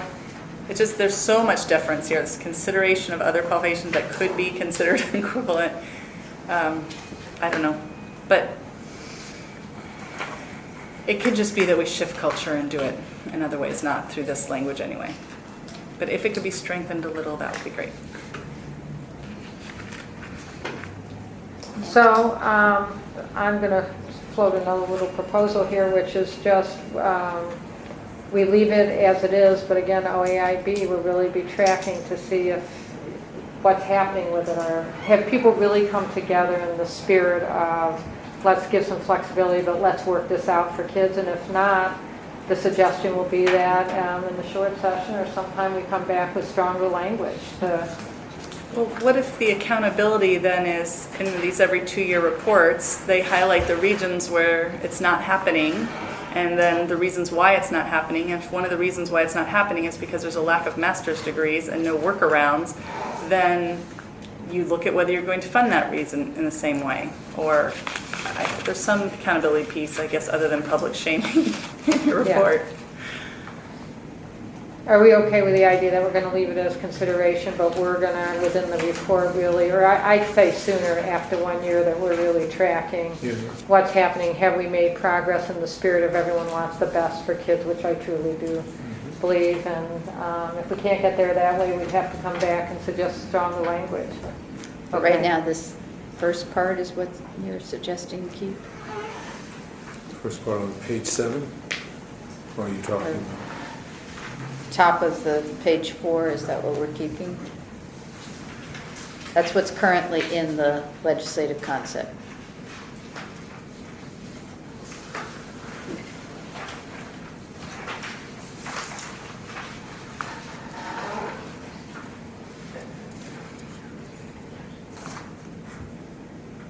second column. I think let me just clarify. You actually bridged several months of discussion on this, obviously. What's in the LC 274 deals with getting the same outcomes regardless of the institution. And I see both sides of this coin, so I know what the arguments are for why that doesn't work. Second bullet, meaning that a person would apply once and then if they're applying to teach the same course in another institution, their paperwork would be sort of forwarded on. Neither of those deals with the equivalency of proficiency. That's what I want clarity on. Do you want these two bullets only? Do you want one of those bullets? Do you want Well, I the think third the one issue added? that's the issue we were talking about is, Demonstrated proficiency? yes, the legislative report recommends these things below. So this would get added in, all three of these would get added in? Okay.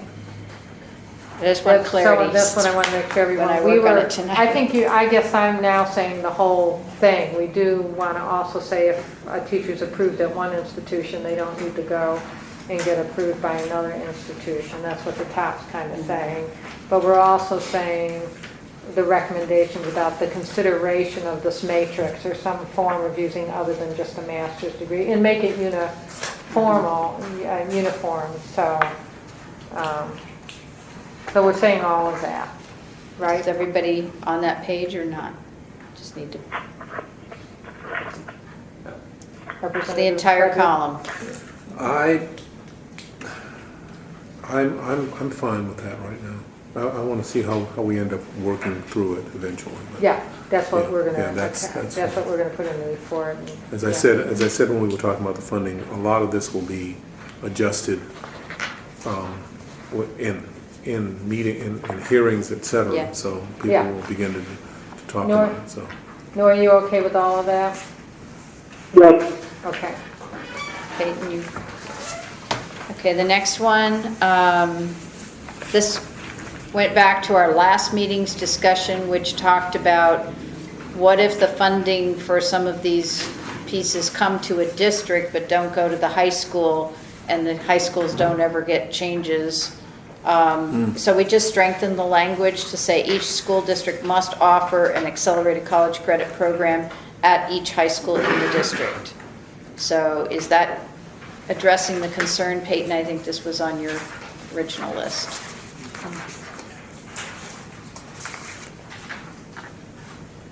Okay.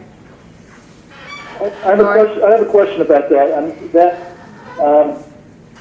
We have an alternative high school here in Bend that's relatively small, and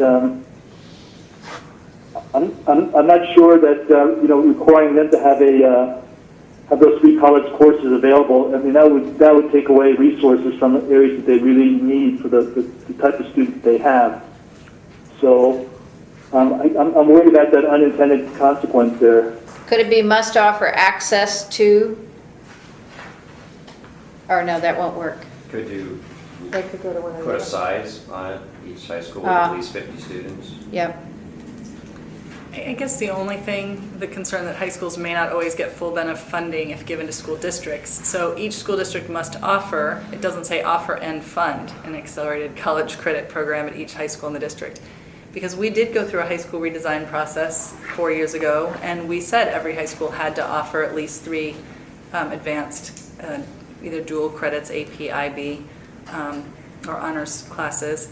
But again, you can require that you create the classes, but then if you don't have textbooks or you don't have, for the classes, it's hard. So funding them, a teacher, a room, and a textbook, just the basic things. If you don't, must offer it, but then there's no offer and fund. I don't know what language you could add to make that stronger. Each school district must offer and fund an accelerated college credit program at each high school in the district. If it's AP or IB, you have to have a required fee, or you have to have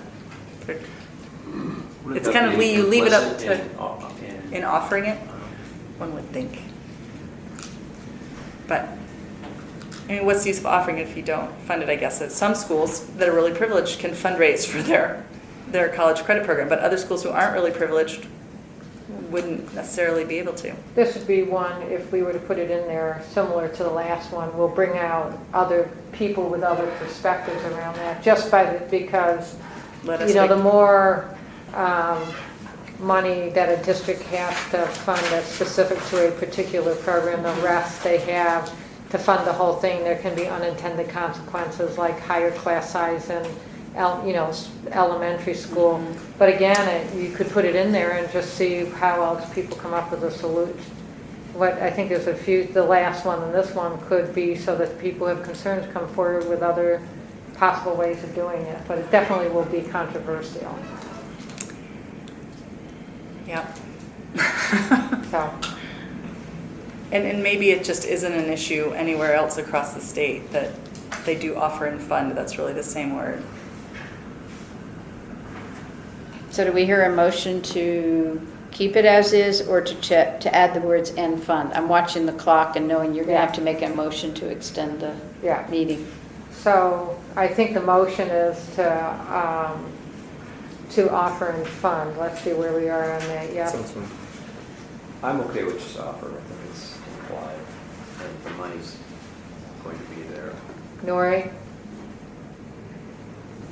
And I like to see fund. I like to make sure that school, gets that money, doesn't stay with the district.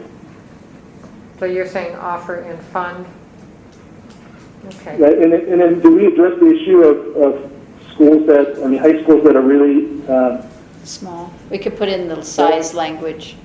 Yeah, make sure that it doesn't apply to small schools. Okay. we have three We have to comprehensive be careful there. high schools in Bend, and we have Marshall High School, which has got a staff of 12 that's mostly offering remedial courses, and having to offer 3 college courses would really impact a school like that. I'm just going to pose this, though. That was why you kept online in here. I'm just thinking, rethinking the fact that beyond alternative schools, this would impact a lot of small schools. Right. So Falls City has like 37, 38 kids in the high school. And yet that community desperately needs to have access for their kids to high quality educational opportunities. And through the formula, small schools Yeah. do much better than the Lincolns or Beavertons of the world. So I'm hearing Per student. not put a small school ratio on Right. it, hold this up for all schools to try to find a way to do. Right. So you two are fine with fun. Nori, where are you? We're fine with controversy. I like to see fund in there. What should she say? Was that a yes for adding the word "and fund"? Yes. Yes. So we have Peyton, Lou, and Nori. And Senator Hass Yeah. says keep as is, and what do you? I'm more keep as is, but Okay, so it gets changed. Okay, the next one was an issue that was written into LC 274, page 4, and it was describing when a course is offered online that there are reasonable attempts to enter into agreements to enable high school students to take the course if space is available, and that is regardless of the community college district that serves the students. Concerns that have been raised around the property tax regulations that contribute to the community college budgets, and the fact that there are restrictions around that. Some places have developed MOUs in order to handle that. For example, we have some districts that don't fall into any community college region, and usually there's an MOU, like John Day has one with, I think, Treasure Valley. The other concern that was raised from folks was that they felt like this could lead to a kind of shopping for the cheapest or easiest course rather than the best course for the students. okay. So this is I know this has a lot of complexities. I really support if there's a course that's not full and a student who needs a course to have the opportunity to do that. I hope we can work out those agreements and tax bases. It just seems like denying kids opportunities when there's space is not leaning towards the student, so. I agree. Peyton? Lou? Yeah. Okay, Nori? Yes. Okay.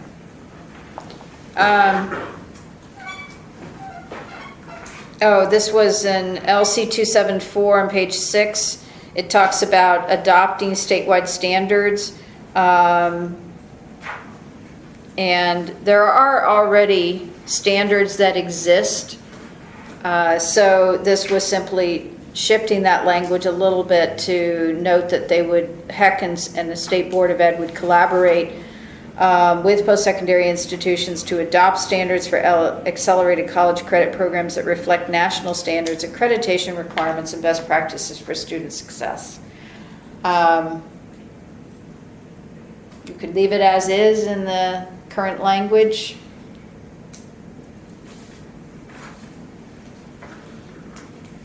There's a feeling that the current standards may need to be reviewed and updated as time goes by, and that process needs to happen, and I think that's going to fall on the HEC's list of responsibilities. So it could be that this gets deferred to HEC, that if there are additional issues that come up that need to be revised in those standards, that it would happen through that. It seems like we don't even need it, that it will just naturally, if there's a problem, it'll get argued, fixed, or maybe not. And certainly on the 2-year review, we would certainly find out if there was a problem. And that's part of the HEC's job, isn't it? It's listed on their task sheet. Huh? I listed it on their task sheet. Okay. So I'm hearing a suggestion of taking this out, but knowing that it's part of the work of the HEC. Is that everybody okay with that? Yes. Yeah, I prefer not to have the third column. Right. Because the nod to accreditation requirements makes me nervous. So I just rather not have it. Okay. So but we're talking about taking the whole thing out and just leaving keeping it up to HEC. Yeah, taking all of it out. Yeah. Everybody okay with that? Okay. Nori? Yes. And you have one more that didn't get on the list. This is an easy one. This is called implementation date on page 1 and on page 17 of the document of the LC. It has an implementation date of July 1st, 2015. If this were to be passed during the legislative session, the concern is that districts and their partners would have very little time to ramp up if they didn't currently have some things in place. Those that have things in place can just move forward, and that shouldn't be an issue. So you could change the date to say, you could keep the date at July 15th and write some language that says for those that have nothing in place, they have a ramp-up period, maybe a January 16, 2016, or you could make the whole thing January 16, or you could even push it out to July 16, which I know that was not your original intent. I think it's earlier the better, of course, but selfishly, that's what I'd like to do. But I don't think it's unreasonable to say there's not enough time if we don't know until January whether we're going to do this or which month. So January 16th? Maybe we can enact the law July 1st, 2015, with the implementation date no later than January 2016. Yeah, January 1st or January 5th, yeah. Okay? Feedback on that? Good for me. Generally, you want new courses and course opportunities, and forecasting guides are on websites by, February, early February for the fall. So We need to wait, yeah. Okay, everybody okay with that? Nori, are you? Yes. you just would want the course proposals in agreed by the partner in the school really by December. Yeah. Oh, okay, so maybe we should say by You can December still do 1st? that. Yeah, You can still start planning for it. It will need the law. because it's by, Yeah, you do before. Have to have it in Yeah. place. January 1st, do we think? Or January 16th? I like January. Okay, January 1st. Okay, so before we go, it's 4 o'clock, can everyone stay just 15 minutes because we do want to call for the question around these, I think. And you have testimony. And then we have people to give public testimony. Before we do this, I want to just thank Hilda for her amazing Yes, work. indeed. This is our last meeting. I've never seen anyone work quite as thoroughly on any sort of concept as you did, and I think that's... I had a lot of help from a lot of people, many of whom are in the room, so I Yeah. thank them for that. Yeah, that's great. So I'm going to call for this question together because these go together. We kind of discussed them together. We waited on the legislative concept because we knew they played together. So do I hear a motion about accepting the report and the legislative concept? So moved. Do I hear a second? Any discussion? I think we can allow the discussion. Okay, all in favor? Aye. Aye. Opposed? Okay, motion passes.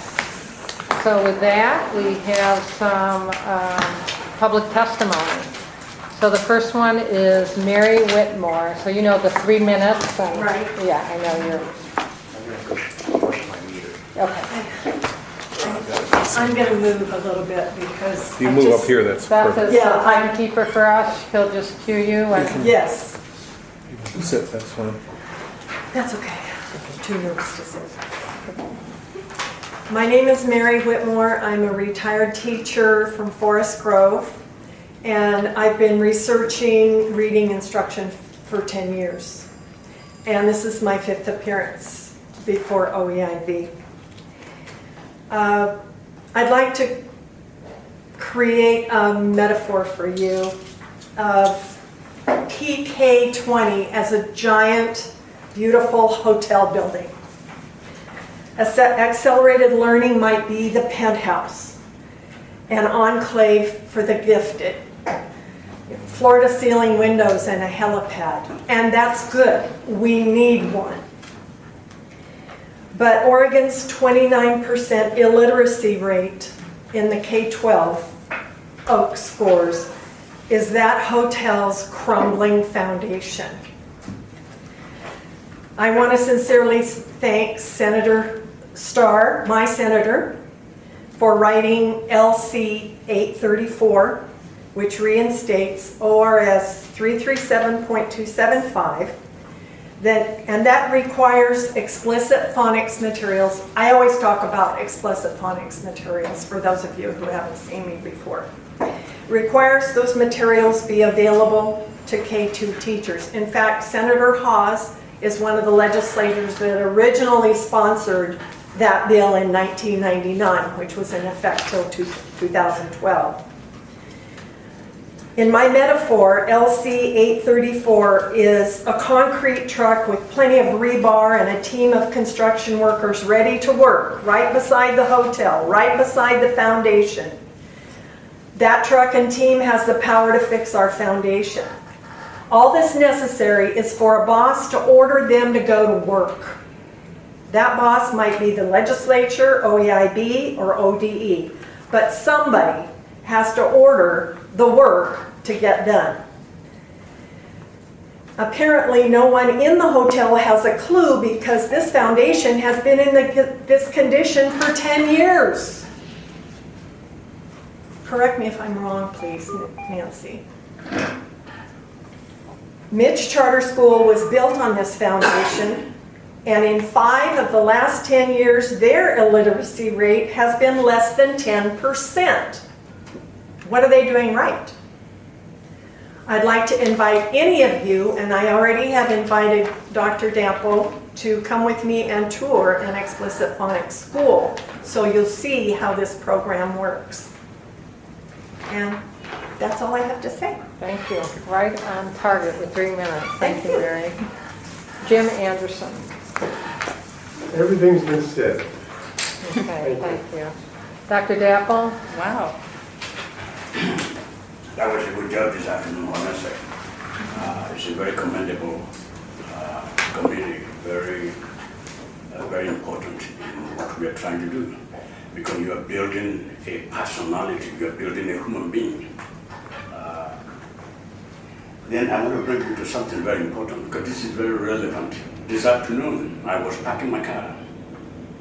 I picked it up in the news, NPR, that the Pentagon, Defense Department, they're now distributing deadly weapons to our schools.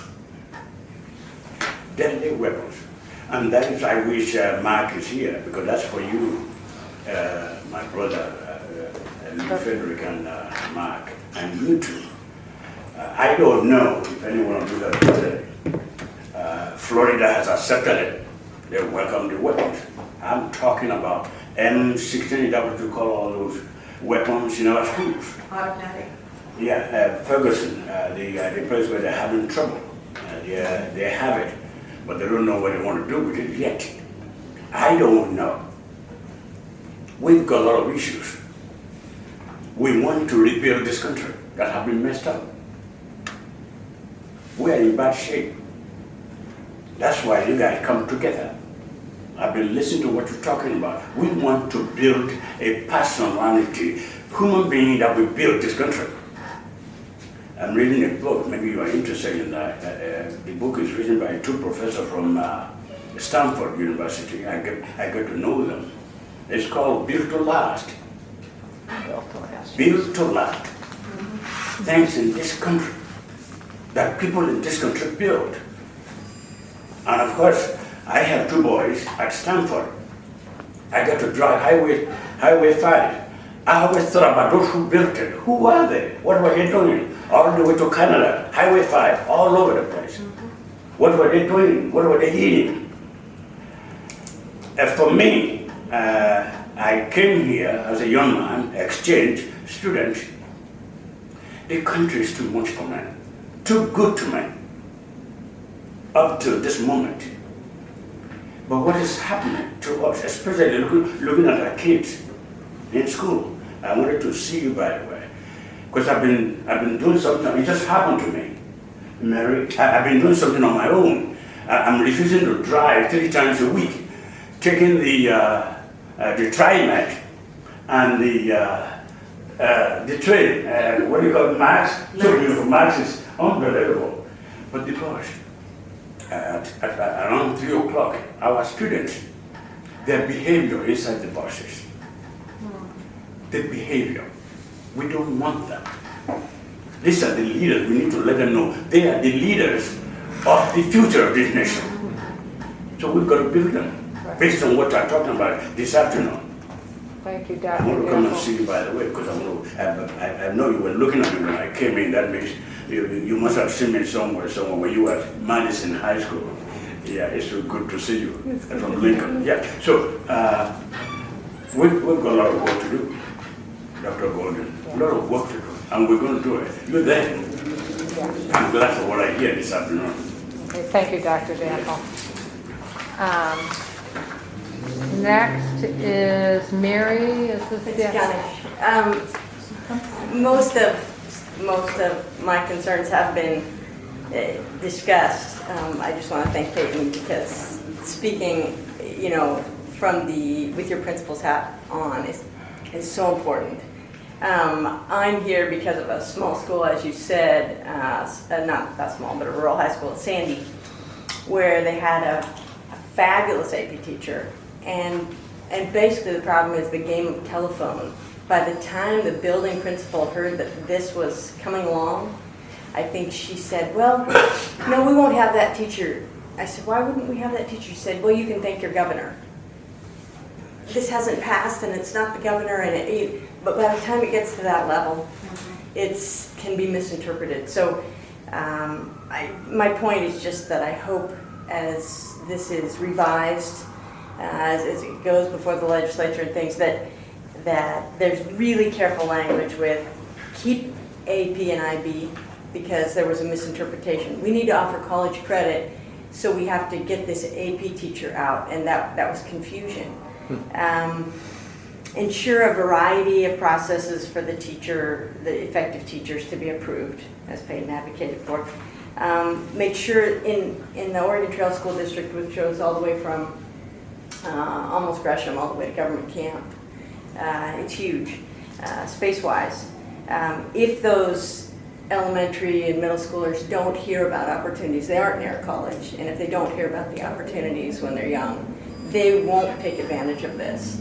So there is Appendix F has developed print and online program guides for students and families, and that's really important. That's in here already that you guys have, but those guides for school administrators as well.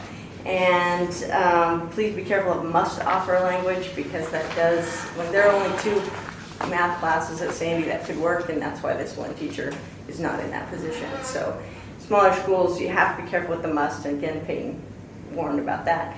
And finally, it's important that any courses that prepare kids for college or give college credit are rigorous enough to prepare them for the next level. If they just give the credit for Calc 1, but the student can't go to Oregon State and take Calc 2, it doesn't do any good. And my own daughter had this great AP teacher. She went to Sandy schools all the way through, and she is now in the Ivy League. And my son doesn't have those teachers. 2 of them because of this. Thank you, Mary. Okay, Tracy. Teacher, I think, on my feet. So I want to thank the committee. There's a lot of great work that you guys have done, and I'm looking forward to the opportunities come out of it. As you prepare your final report, I hope you're confident you've thought of the very best options for our high school students to take dual credit classes. If you've done your work, the models that you recommend will offer students the most authentic college experience possible. Because if you want them to think that they can do college, then what they have as an experience needs to be college as much as possible. So that will mean college level content in the classes that reaches beyond the facts to talk about how scholars in the discipline construct meaning and analyze the world. And that's what a master's degree in a discipline will give you, by the way, that you may not have if you do not have a master's degree. How anthropologists look at the world, what the different schools of thought are, to introduce them to that and open their minds to something that they might want to study when they go to college. A course that has kinds of assessments they're going to see in college, a course that has the fast pace of a college course, that will help them. A course where the majority of their work will be outside of class. That's what they're going to see in college. So if you could provide that, that's great. Another thing is expose them to the college culture they're going to experience at a university. That means student expectations common in college, how to use a college library, how to navigate a college campus, and how to be in a classroom with a diverse student body. That's what they're going to see in college. So college level rigor and introduction to a college culture. Those are the standards by which any dual credit program should really be challenged if they're really going to get a high school experience.